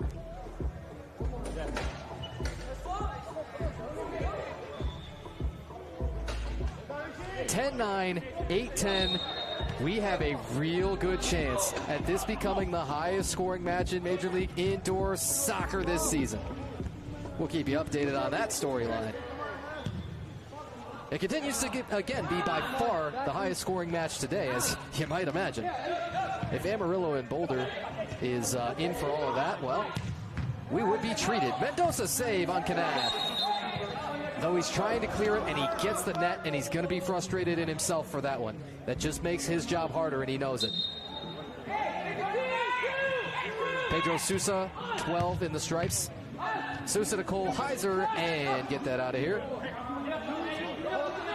Summit has 2-on-2 here. Ooh, Adam is blown by. Tukalevsky, good chip. The man they know as Mo. See if he can hit the gas here. Get his legs back underneath him. There's some room for Knapp maybe to run this down in the left corner. He's going to face a double, however. He's going to need numbers down there to help him. Sousa whiffs. Fort Wayne coming out of the pack with it. Great two-man game. Shot wide. Fale nearly got himself a fourth. And a crucial block off of Kohlheiser, too. 7:05, third quarter. A 10-9 match to the roadside. 12-6. Remember, that was the score of this one. In the season opener against these two sides, that game was played in Fort Wayne. And it just appears to be different squads on both sides. It was also Christopher Mura in goal for Lansing in that season opener. Yuri Tukalevsky rotated in, but just for a few moments. You've got the captain Usak down. This is also something I've been watching. He removed that captain's armband at one point as Mendoza just let this thing fly. So Usak, he removed that captain's armband, and I wonder if it broke or something because he was holding it in his hand throughout that possession.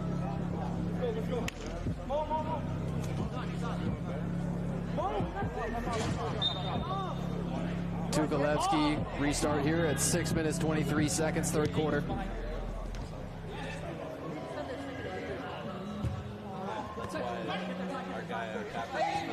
Jonathan Oliveira had himself a first half hat trick. Here he gets a touch off to Meirelles. Meirelles got it where he wanted it, man. Oliveira just a little bit to the right. Had he been a tad to the left of the goal mouth, likely could have cleaned that up for a rebound. Tukalevsky. Chip down into the right corner. The Sentinels having none of that.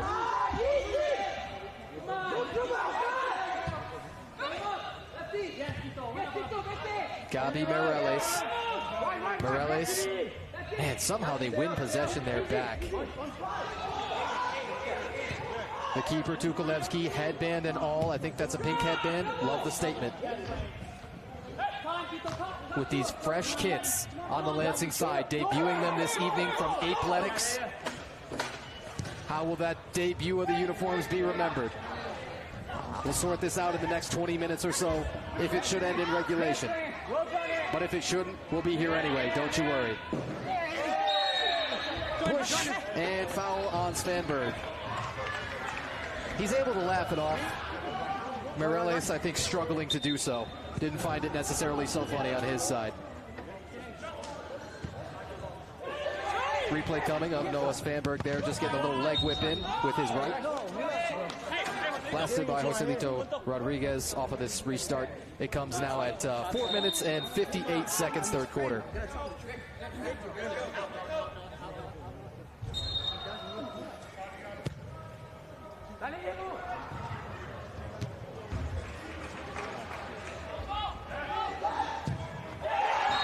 Shot and score. Fort Wayne had been a little quiet for the third quarter and a great time to get one back. 11-9 now is their lead. Sentinels score Bernardo Coelho.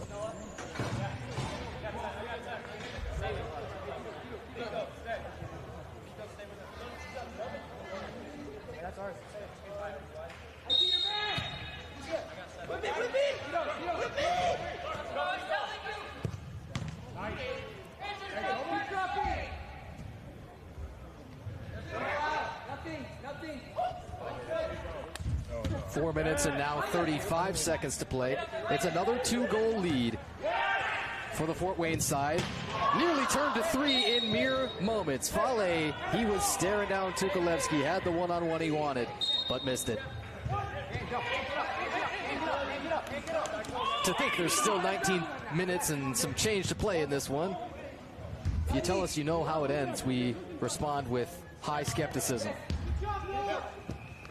We sense we're in for some more drama here for the fourth quarter. From TOCA Soccer and Sports Center, Novi East here in Novi.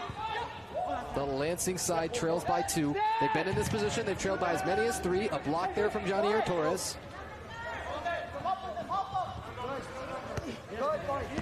Viana to Racinos. Racinos doubled, and he did take a little shove in the back, but he popped up quick. Johnny Torres. Torres looking for an option. He's got to go all the way across to Racinos and just behind the midfield. Now, if Racinos loses this, it's danger. Yes, it is. Great recovery from Torres. Bagley there as well to have his say in it. Viana hooked by Svanberg for just a moment. He's got to let it go. Watch out, Bagley. Bagley got options. Bagley off with the right. Racinos. Bang! And is he dropping the drill there? Is he throwing down the hammer? Anthony Racinos once more.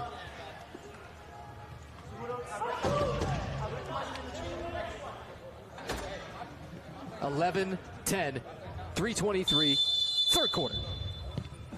Got it. You.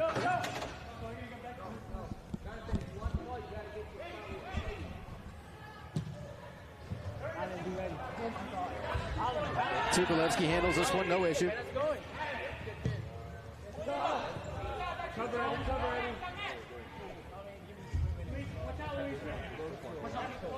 Jonathan Mendoza. Mendoza up ahead to clear. Eddie Uzak now has that captain's armband back on. I'm still wondering why this has become a storyline throughout the match, but it is. Wondering what is up with that armband. That's so important. Not entirely certain, but now it's captivated our attention. Coelho in a little shoving match with Granville. They're both pinned up on the right board, furthest from us. That was about as physical of a play as we've seen played on through without a whistle this evening. We like it. As this thing gets real tight, as there is a whistle, we'll see who they got on this one. Likely Imanol Hernandez. 2 minutes, 22 seconds to play after this restart. Knaff back for Bagley. And Kohlheiser will now bring it across the half.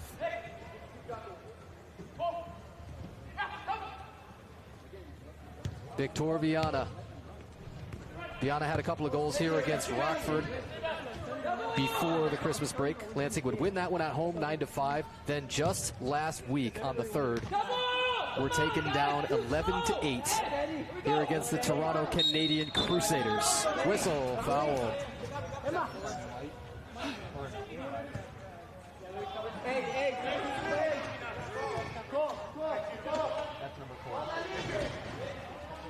Guys, that's 14 fouls. 4 team fouls on the Lansing side, we just heard from our officials.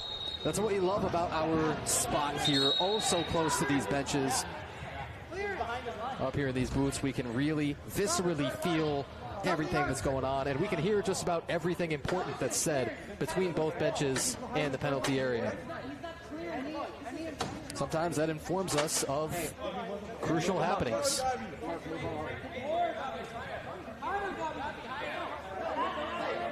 Gabriel Meireles ready on a free kick in a moment.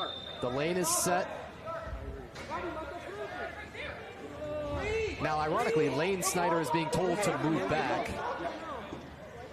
Now I think Meireles has gotten it figured out as well. He says, oh, okay, top of the arc. He'll give the mea culpa and be ready to shoot. He'll go out for Bagley! A bazooka from the right foot, and we're tied. Come on, let's go. Oh, excuse me, is that lefty? Oh, shame on me.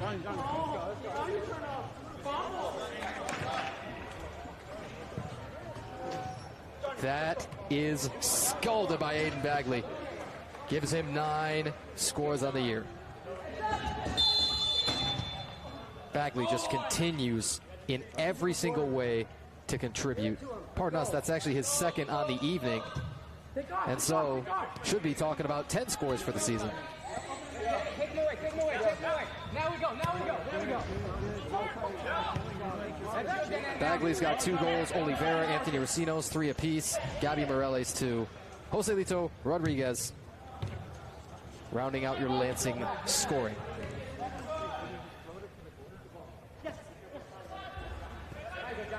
A minute and 10 seconds.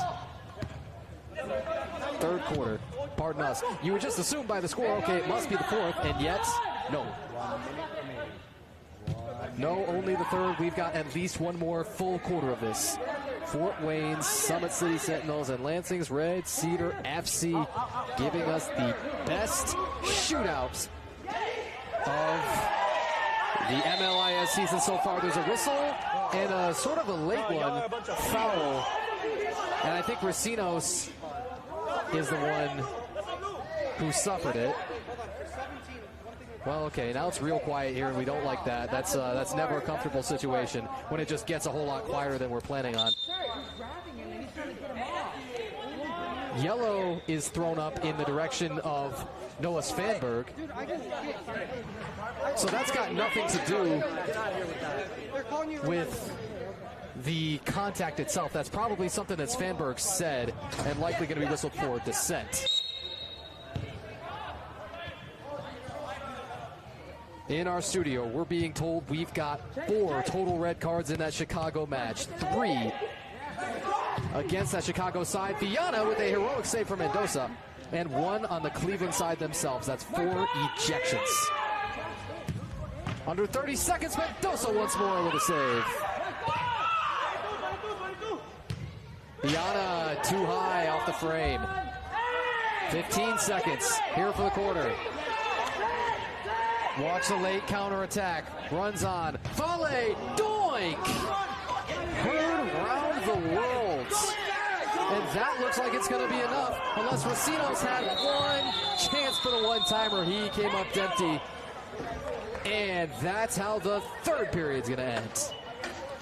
So back and forth and back. And it's a great quarter for the home side. Lansing is going to go into the quarter as a even 11-11 score. Takes us there, a 5-2 scoring lead for that quarter.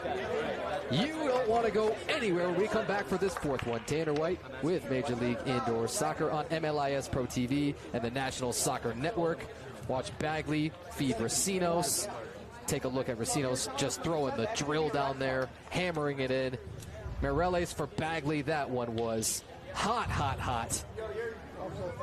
And that was the one to draw the Lansing side even. Any other questions? You can always feel free to follow along with our live stats at MLISpro.com. And let's take a live look in at all of our other matches going on. Boulder United FC Halo versus the defending Major League Indoor Soccer champions, the Amarillo Bombers. That's a 1-1 match early on in the going there. And the Cleveland Crunch have just over 5 minutes to put this one away with that 8-1 lead. But again, that's been positively explosive in that one. Let's get a closer look down on the field there in Cleveland at the Wolstein Center at Cleveland State University. The men in red, those Cleveland Crunch, returning to their sort of ancestral home there, where they were Major League Indoor Soccer's runner-ups, falling to the champion Amarillo Bombers last year in OT, just as dramatic as we could possibly have it in that game. That run from Ryan Minnick. Minnick did not get up a shot, but Cleveland probably content to, for the most part, hold on to this one and just take the air out of the ball. Orlando and Dallas down in the furthest bottom right. You'll see that Atletico Pro side from Orlando leading 8-2. Dallas CD La Cuadra still a winless club in the Southern Conference. And Toronto at the top in the north, Orlando on top in the south. Both of those clubs with 6 matches played, so they're all the way through a half of their season. Orlando is going to be the first team to go beyond halfway in terms of their full season. And we begin play here for quarter number 4. All knotted at 11. Lansing, Fort Wayne, good one, unfolding.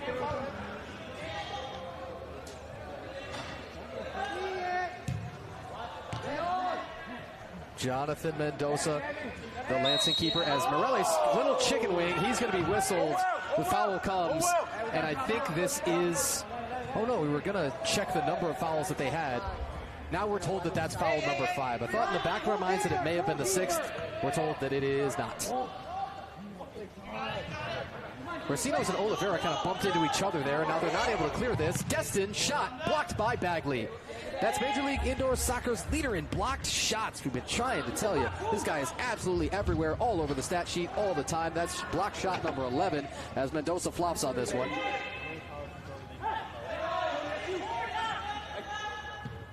Yep. Yeah. You got a new guy runner. Mendoza. Stop it. Launch this. 12 time. That's another card. So it's, hold on, so it's a yellow. Morales coming off. Let's see what happened here. Blue to the bench for too many men. Our referees are in each other's ears now. One of them just removed an earpiece. Let's see what the heck we can determine and what we can make of this stoppage. Honestly, we're not quite certain. And they're all in disagreements between each other, too. But there is now a blue card shown. And who did they get? Svanberg is coming off, but Svanberg already had the yellow. That's, did you have another yellow on him plus a blue card? If we're hearing substitution violation, well then substitution violation, that's a blue card. But the yellow was clearly showed to him. We've got questions. We've got a number of questions here. Our apologies. Oh, they're saying that Svanberg may have departed too early as he was serving the previous yellow card, because that's 5 minutes worth in the box. Oh, that's what it is, folks. We just put it all together. All right. Our apologies. It's loud around the bench area here. So Svanberg was still serving the yellow card. He tries to leave a little bit too early now, maybe not intentionally so, but does step out of that early. And that seems to have triggered the additional penalty. So in that way, we're guessing that it's both the substitution violation, the blue card, and then dissent or something of that measure, or delay of game, something like that on Svanberg again. Red card is out. Yellow, red, somebody's done. It's Svanberg. You guys told me to sit in the box. All right. The bench officials, he's got to go to the That's locker room. the resolution of all of it, and we just heard he's got to go to the locker room. Thank you.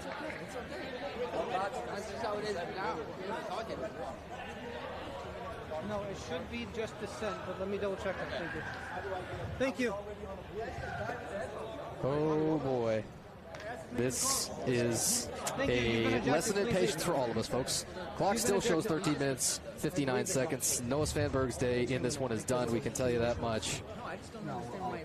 See official reaching for the cards. He put away the blue. He goes yellow first there, and then 2 times. So sorry we missed the end of it, but use your imagination. He's got the red in the other hand.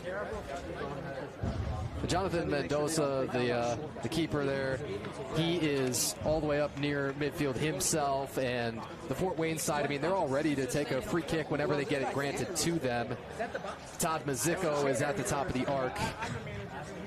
Let's see if we can get this on the replay. See if one more time those cards come out for our referee. I don't think we did. There he is seen escorting Svanberg off, as it were. And no resolution coming anytime quite soon here yet. We apologize. And a huge point in the game to do this. We should make great note of that. Now finally we do see that presentation of both cards there. One, then the other. And well, we're nearing a resolution, but we'll just reset everything for you here and tell you what the heck we are, what we're doing. This is TOCA Soccer and Sports Center Novi East. This is an 11-11 match. Lansing Red Cedar FC and Fort Wayne's Summit City Sentinels locked. A real tight one. Nobody scored here in this first minute and 1 second of the fourth, but the tie game came from Aiden Bagley. Bagley at 1:43 of the third quarter from Gabby Morales to tie it at 11. Noah Svanberg, we have multiple infractions against here. Again, he was already serving a yellow card, and that came with 5 minutes worth of penalty minutes to it. And Then Svanberg leaves the penalty box early, and that drew another yellow. But then I believe it's at the end, the very end of it all, something that Svanberg said, probably dissent-wise, that got him tossed. And eventually we'll restart this thing, and they will be down Svanberg for their next match as well. Fort Wayne side already down Lorenzo Cardoso. That is a current suspension that will run out before their match next week against the Chicago Mustangs. Questions? Comments, concerns? Everybody leave them in the chat for us.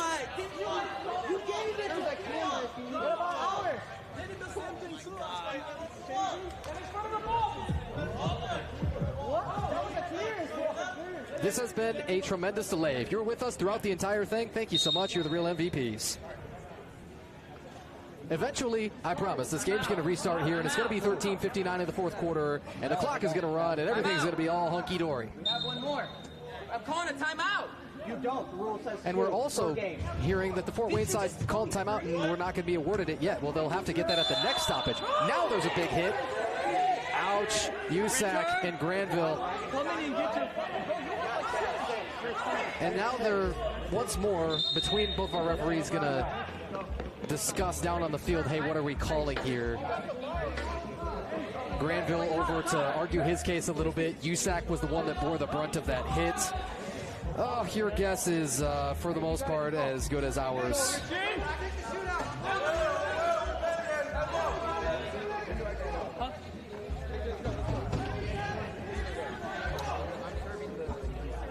Okay, so finally we've got the shootout because that's what it is. It's a sixth foul. There you go.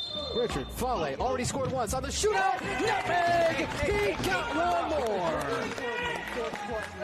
That's a 12-piece nugget for the Fort Wayne side. 12-11 is their lead. 13:54, fourth quarter.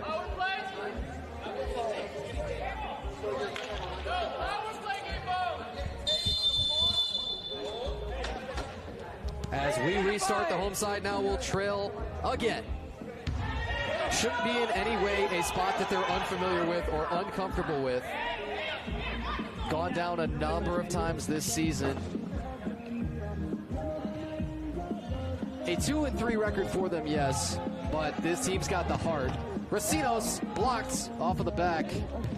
Looks like it may have been Mexico, perhaps. We'll see as they launch this ball the other way if we can determine who was on that blocked shot for Fort Wayne. We're tempted to say Samaripa. You know it's not Svanberg, as again, Svanberg has been ejected with the red card. So, if you're adding it up all around Major League Indoor Soccer this evening, that is 5 red cards. Lineups are going to be looking a lot different next week for those who will be taking the pitch.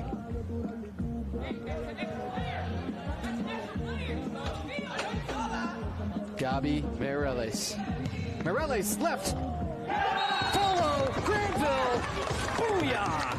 Even. A dozen apiece. Granville from Mireles. 12:48, fourth quarter. Sir. Sir. Sir. How much time do they got to man up?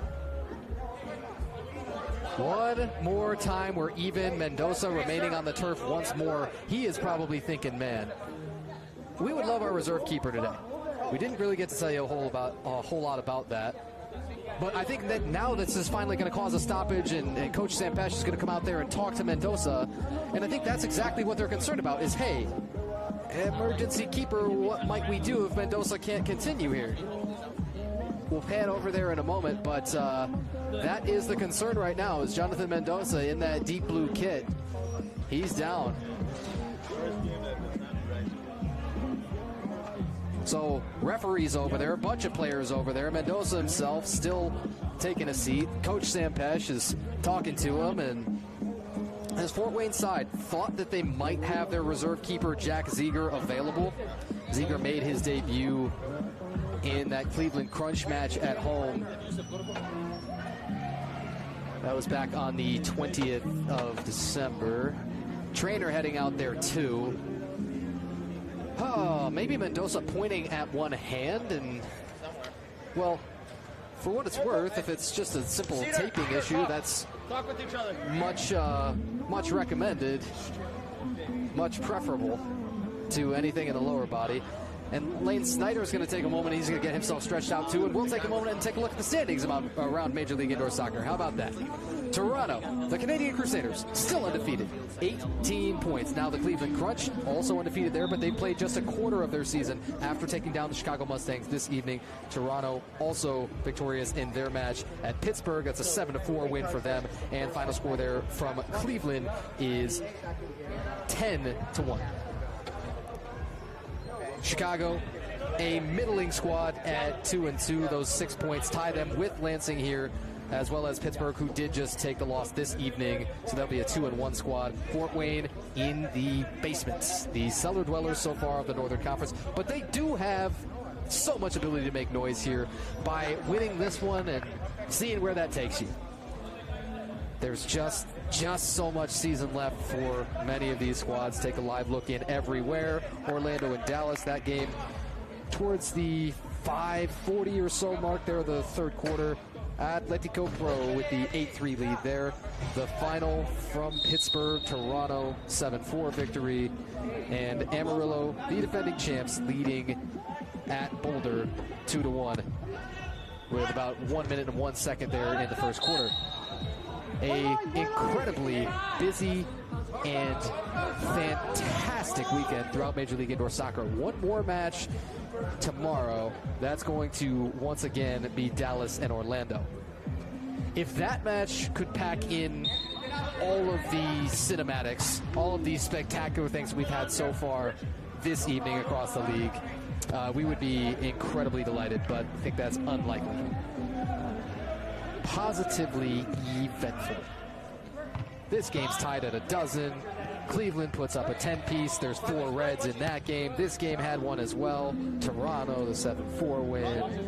And Amarillo and Boulder. You know, pick your poison of all of these fantastic games. Toronto shot 44 times. That is a monstrous number. And Grant Glorioso with 29 saves. Glorioso saving 29 out of 35 against him for an 8.29 percentage. But in the end, wasn't quite enough. That Toronto side can get you from anywhere at any time with anyone. Toronto, fun fact, had 7 different goal scorers in that one. Restart comes as this ball just tapped the netting.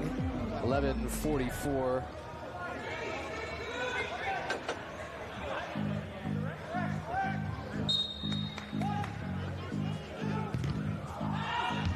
Morales, no luck.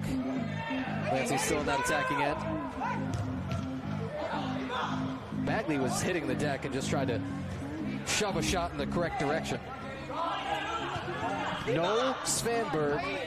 Svanberg has been tossed. I believe he's still around here somewhere, but we did hear our officials say, hey, he's got to go to the locker room. But had the 2 yellows, had the red. Initially, we thought it was all just going to be one substitution violation, and a single blue card would sort out that entire snafu. That couldn't have been further from the case. Ooh, Tukalevsky bobbled a couple of times and now eventually upwinning. Oh, pardon us. It's been a changing goal. That's Alan Ramos. Ramos, the reserve keeper, in for Yuri Tukalevsky.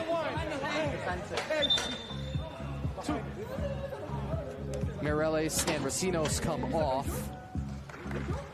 And a couple of changes on the Lansing side to replace them.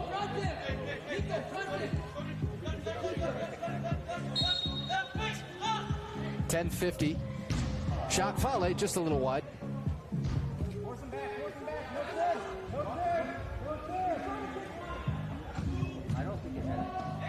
So you got 3 jerseys with the horizontal stripes. Pardon us, 3 jerseys with the vertical stripes and 2 with the horizontal. And Lansing comes out of the pack. Bobby Sirambides.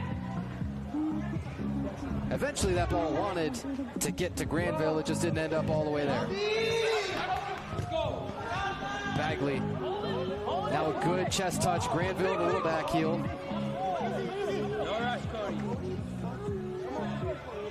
Cody Granville squinting dubiously.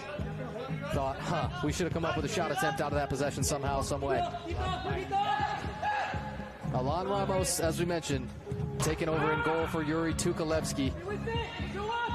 A decidedly much bigger frame for Ramos.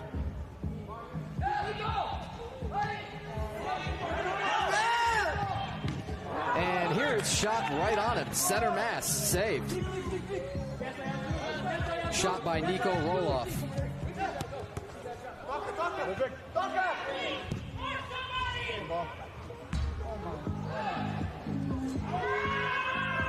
Mubarak Adamas checked on himself. He's going to have a chance. Mendoza slips. And nobody home. Sousa was on that right block, ready for it too. Ball just didn't get to him. Fort Wayne did not panic. Defensively, even with Mendoza, the keeper, well out of position. Save Ramos up high.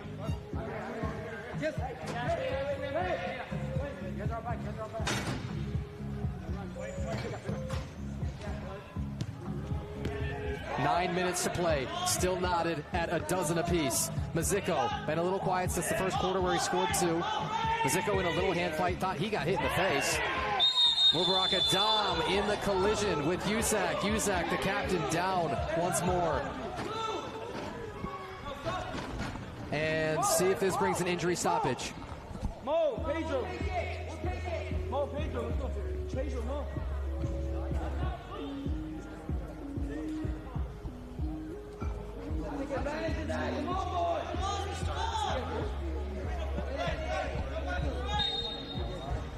All right, after the restart, there's Ty Barnes. Yusak pops up, he's all right. Yusak now, he uses that left arm with the captain's armband to kind of give a little stiff arm, save Ramos. And the superstructure violation is going to probably kill a nice looking Lansing run. Clock's still running here. And there was a few extra seconds that ran off, but I think maybe the difficulty of resetting the clock here in the arena is going to prevent those running the clock from trying to do so.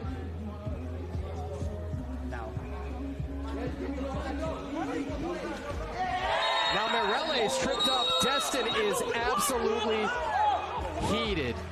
I mean, immediately with the card. And then I wondered if what he said afterward was going to draw more than the blue. Jimmy Destin, blue card there, trip 840 or 824 rather.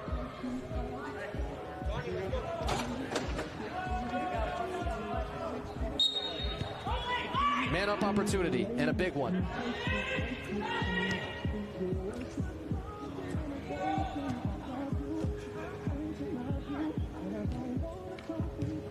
Eight minutes and 12 seconds when we're under 8. Remember, we'll have that media timeout coming for you. Won't be long. Still even, 12 apiece. Ty Barnes just lofting this down there to let the keeper collect it. Alan Ramos in for Yuri Tukalevsky here for the fourth quarter.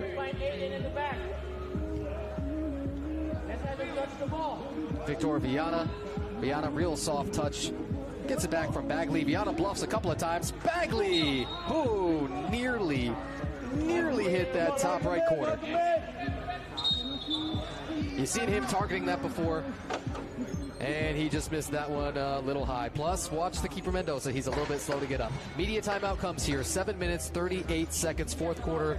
Perhaps the final one here in an explosive match. 12 apiece. Don't go anywhere. Tanner White with Major League Indoor Soccer here on MLIS Pro TV and the National Soccer Network.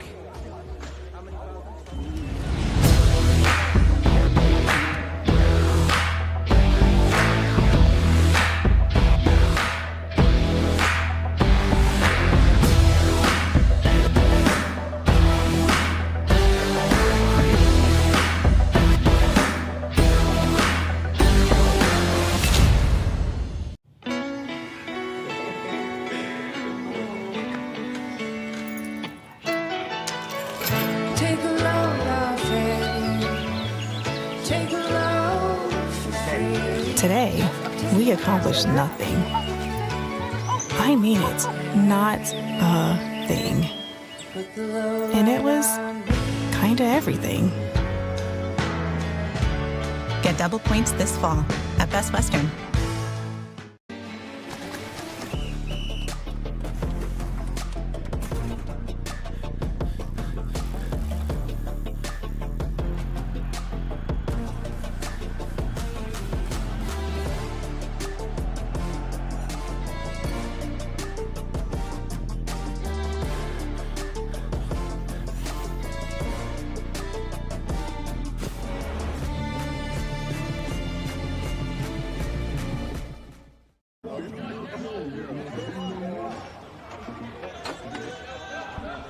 Hey folks, we are back out of one, perhaps might be that final media timeout. Should we have one more, perhaps for an extra period, dare we say. But for the fourth quarter here, it's 12 apiece with 7 minutes and 30 seconds to play. Officially halfway through quarter number 4. Tanner White here with Major League Indoor Soccer on MLIS Pro TV and the National Soccer Network. Huge shout out to our crew with NSN and all of you, our adoring fans, perhaps. Well, if you haven't been a fan of the sport before, you're kind of new, you've probably picked exactly the right match to allow you to become one. This is an up and down and back and forth zigzag shootout. Anthony Racinos over to his left, Victor Viana. Viana 77 in the black and red stripes. Racinos 10, just resetting everybody for you out on that field. 11 is Gabi Mireles. Ooh, Mendoza takes a seat on that ball, but it's a save.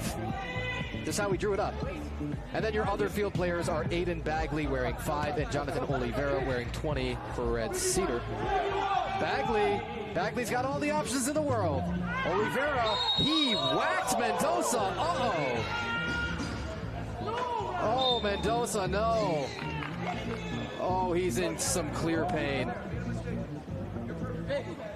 This really makes us question if they're going to have to go some sort of emergency keeper situation here.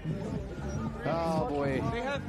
Jonathan Mendoza been under fire and been hurting a couple of times and slow to get up. Now, are they going to go and fetch him and do something else here? Again, the reserve keeper that they expected to have is not available, we're told. Jack Zeger. Sure.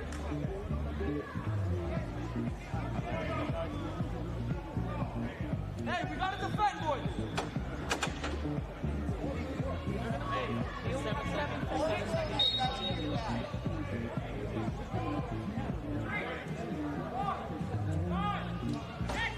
All right, so we are told it's a blue card, which is kind of what we expected, too, on Victor Viana on that hit on Mendoza. He did stay in there. I thought, well, he's got the choice to do so, but, well, it's Warriors mentality, too. That's the thing. Don't want to depart this contest and have somebody else decide it. Mendoza, though, is going, like many others, to field this in the morning. Uzak squared up just high off the woodwork. Good looking strike from him too. Uzak got a goal and an assist, plus a blocked shot contributed. Whistle, foul, once more should be Viana.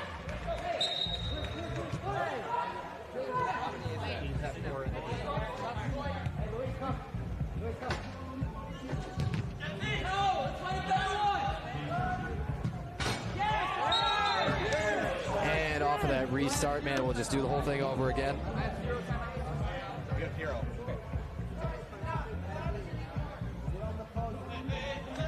Once was good. You know what? Twice is better. Shot! And the go-ahead score. It was locked at a dozen for just far too long. You thought, okay, we can't have that. The Summit City score should be the 5th one for Richard Fale, if we got that right. Fale from Barnes, 5:35, fourth quarter. Ty Barnes might be thinking, okay, well, I'm not quite in on the scoring party here, and Fale is just eating all these up. But a crucial assist for him, too. Barnes actually does have one score anyway, but also adds the assist there.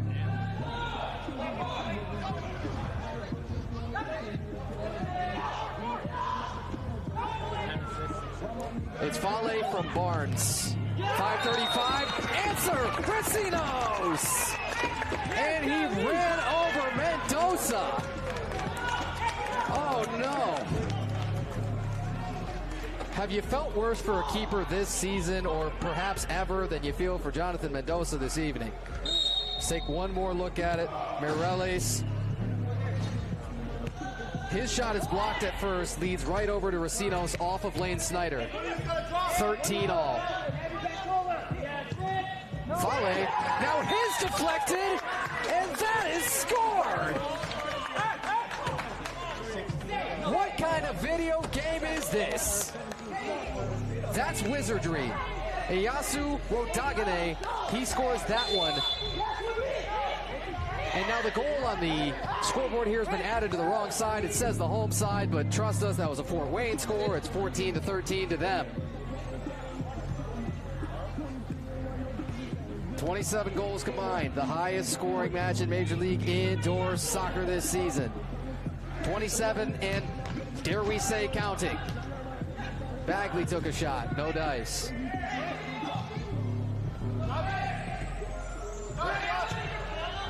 Now Morales has got to get back there quick. Usak nearly nutmeg the keeper. What a clearance off the goal line from Torres. And Racinos is going to come out of the pack with it. That scoreboard did get flipped. Racinos! Ouch! There's a blue card in hand. I'm thinking it's going to go on the injured Sentinel, Wodagane. Which means that eventually, once he gets up and the injury has been met with the insult, then he's probably be the one to get off the field and serve that blue card. And Lansing, man up with 3 minutes and 59 seconds left. Wow, that's another huge beat in this contest.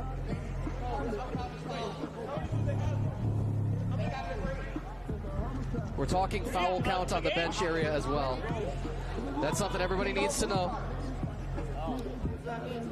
Blue card eventually is once again presented to him, as the second time it comes out probably feels just as bad as the first.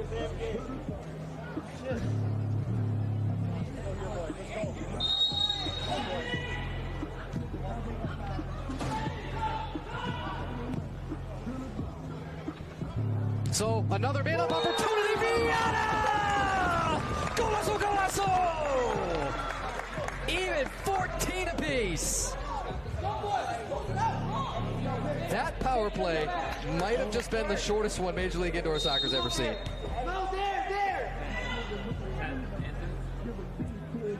Victor Viana brought it all back to even again.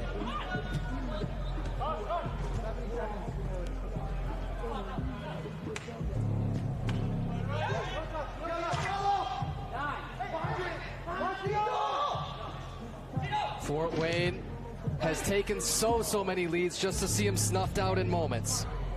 Their keeper, Jonathan Mendoza, is fighting for his life in goal. Everybody on their attack is thinking, man, we know we've done our job. Defensively, somebody has got to make a stop, and one game-winning score has got to be out there somewhere. Could it be Usak, the captain? Not a bad guess. He plunks one here.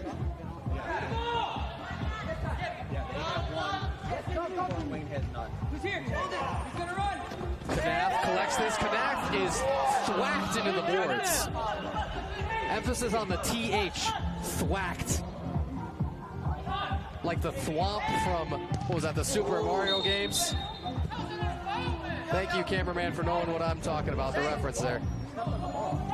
Niche as it may be, 2 minutes 40 seconds. Lansing is saying, hey, we need somebody out there. Somebody hop out there. It's Jose Lito Rodriguez finally who subs out Gabi Mireles.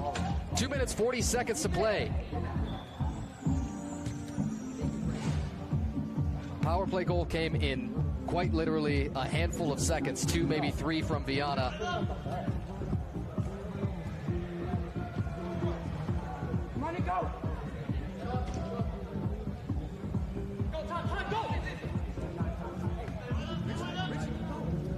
Viana from Racinos, 3 minutes 57 seconds to bring it to 14 apiece. Racinos, I thought he was going to get away with it at first, not the second time, maybe a follow-up little push. Racinos there is going to foul Usak again. Oh man, he's getting beat up. Mazzico is off, and Richard Fale, your 5-goal scorer, is on.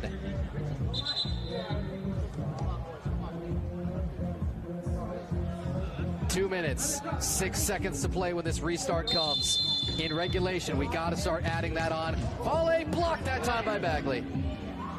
Looks like maybe off of his calf.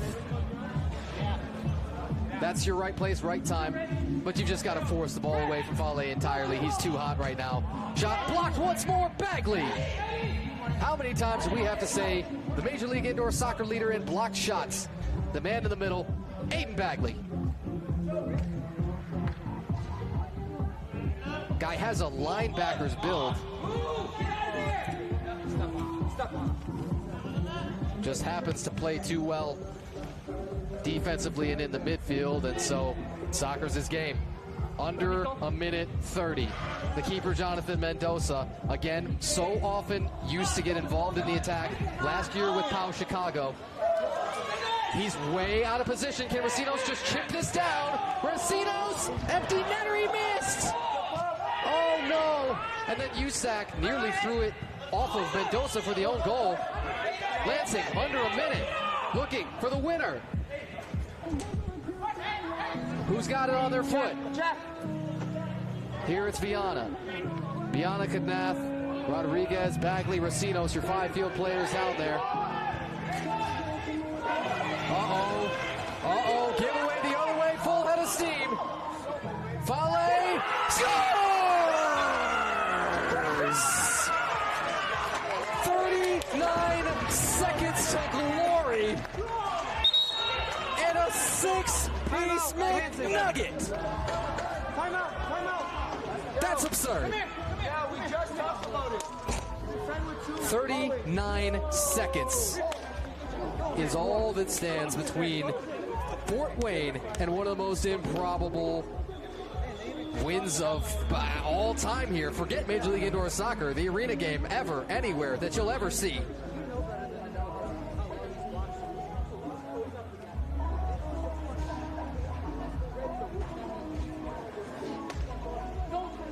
Oh, 39 seconds, folks. What do you think? Does the Lansing side have it in them? Take a look at the Cleveland Crunch booth there. That thing's gone final at 10-1. They're probably still talking about all of those red cards everywhere. They were popping them. They were flying during that promo where you had the blue card giveaways. Shout out to the marketing department over there with Cleveland because you guys absolutely nailed it. Defending champions Amarillo. 4 minutes and change to play in the second quarter. They lead 3-1. A tight game there in Boulder. It's a good defensive squad, Boulder. Boasting Major League Indoor Soccer's all-time leader in saves, Brando Bustos, in goal. It looks like Yuri Tukolevsky's going to come back on, by the way. As we just saw, unless it's the 5th attack, pardon us, it's the 6th attacker.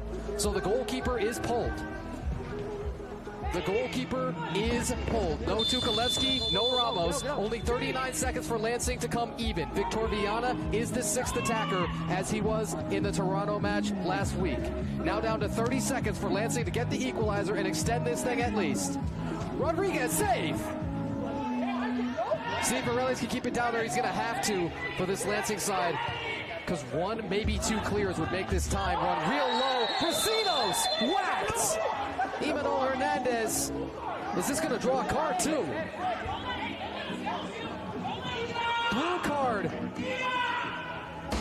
Man up opportunity.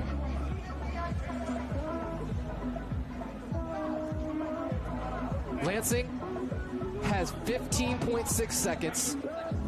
Fort Wayne is a defender down, and the extra attacker is still out there. What more could you ask for? Let's just sort it out right now in the last 15.6. Viana off to his right, Morales. The little chip, a header. Bagley had it loose, and the score! Granville! 4.3 seconds of fate. Dread it, run from it. Destiny arrives on the same, and we might be going to extras. 15 apiece, 4.3, Granville, equalizer. Bagley chipped it off the wall. Granville taps it in easy. 1 now. 4 quarters just wasn't enough for a match like this. can we just take a moment to breathe, all of us together? 30 goals up so far, and that's not enough yet. We're going to have some time put on here. You're going to have everybody with down on the field a moment to breathe, but then we will go to the OT and play some more of it, folks. You just haven't had enough soccer yet this evening. We've got more for you. Don't you worry. Tanner White with Major League Indoor Soccer on MLIS Pro TV and the National Soccer Network. Overtime coming up in just a few. Fort Wayne Summit City Sentinels and Lansing Red Cedar FC. Soccer Kickers is the perfect year-round soccer program for children ages 2 to 12 who are new to soccer or who want to build upon past soccer experiences.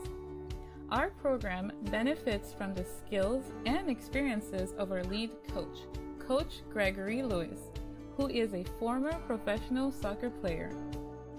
The kids at Soccer Kickers learn fundamental soccer skills through fun games.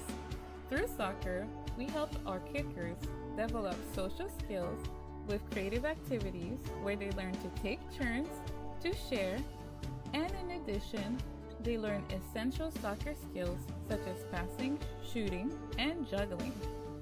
Using an emergent curriculum, our program factors in the developmental stage of our kickers to keep them physically active, live fit and healthy lives, and most importantly, have fun.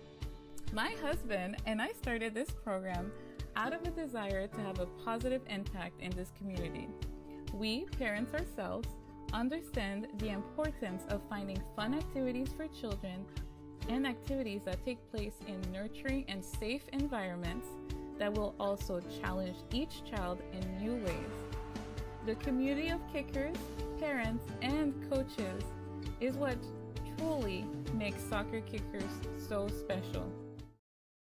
10 more minutes will finish us out, folks. 10 more minutes standing between somebody and 3 crucial points here in this Northern Conference. So sorry, we see the scoreboard there still signaling fourth quarter. Trust us, it is overtime.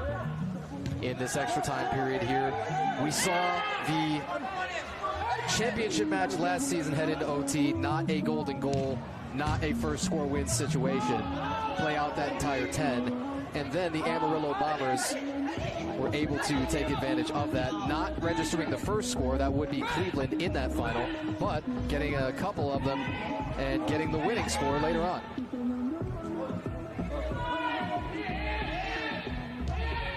Ty Barnes rolling to his right, Mazzico. Mazzico scored a couple in the first quarter.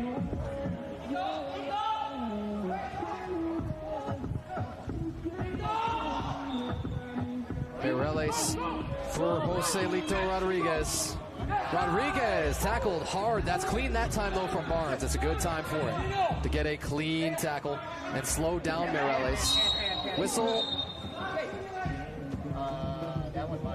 does not accumulate, I think is what we're saying. So our official is saying there that that is a fresh set of fouls given to them. I think that's exactly what he is saying there.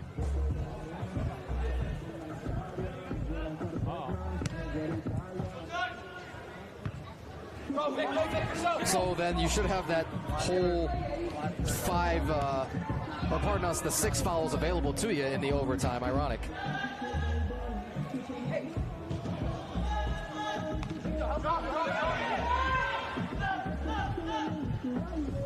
Looking for the go-ahead. Fale stuffed at first by Bagley. He's still got it, though. He's dangerous.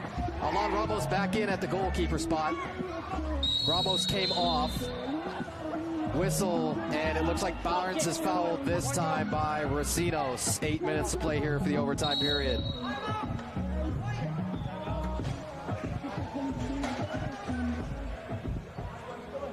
No media timeouts taken, by the way, during overtime, just so you're aware. So this one is called down on the field.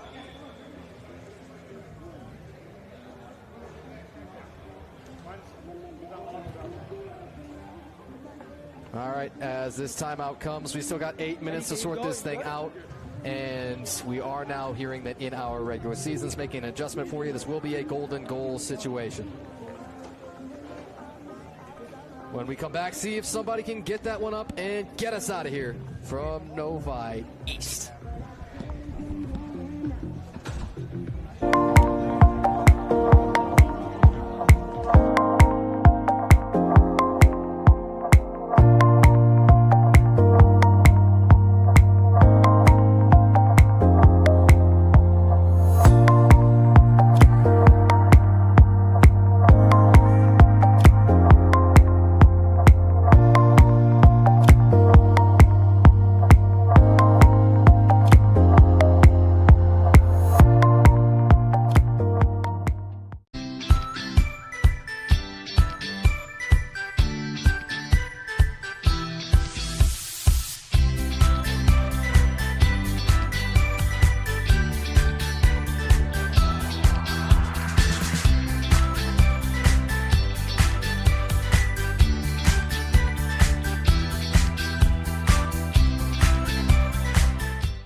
In this overtime period, and we are now officially hearing, as the official travel partner there of National Soccer Network Hotel Planner, is the last thing you're going to see there. Well, somebody hopes to have some travel plans real soon here, as in to get the heck up out of Dodge.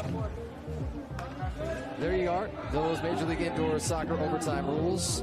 A 10-minute golden goal period, and of course, if no scores should occur within those 10 minutes, we'll flip to the shootouts. That'll be a best of 5.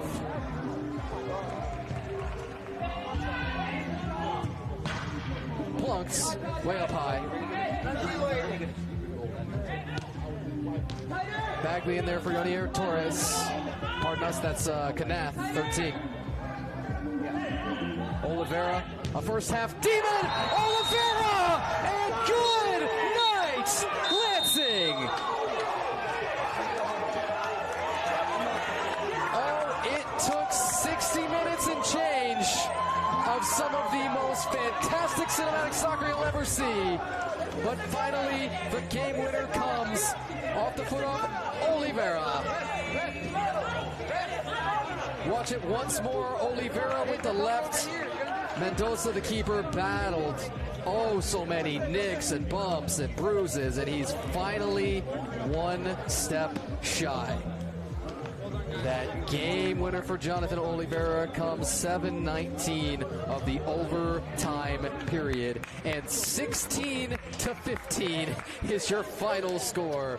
Lansing is going to move back to a 500 club. Fort Wayne still looking for their very first win here for the 2025-26 season. Thought maybe at the new year would be a good time for them. They do not have it just yet. We're going to see Gabby Morales dropping down, taking a knee, saying thank you to the heavens, and everybody on that Lansing side elated and more. Alan Ramos will be our keeper of record, but Yuri Tukalevsky did a lot of the hard and heavy work too. And as it all sorts out, there's your standings. That's where it's going to take us to, this Lansing side. Imagine you put 3 more points up on the board there. There you go. In real time, too. Thanks so much to our studio. Nailed that one. Cleveland Crunch, a successful first home debut for them of the season. They've got 9 points of their own, and that's through just 3 matches, but Lansing picks up 3 crucial ones here. Fort Wayne continuing to look for that points and unable to get it here. And pardon us, it is the overtime win for Lansing, so that should in fact be a 2-point win there, and then you'll get the 1 point to go to Fort Wayne, but that will still find them at the bottom of the standings here in the North Conference of Major League Indoor Soccer. And there is only, let's get clear on this. We believe there's only 1 match still standing, and that should be Amarillo and Boulder. That game in the South Conference. Pardon us, we've also got Atletico Pro Orlando leading 15-5 with just about 2 minutes to play against Dallas CD La Quadra.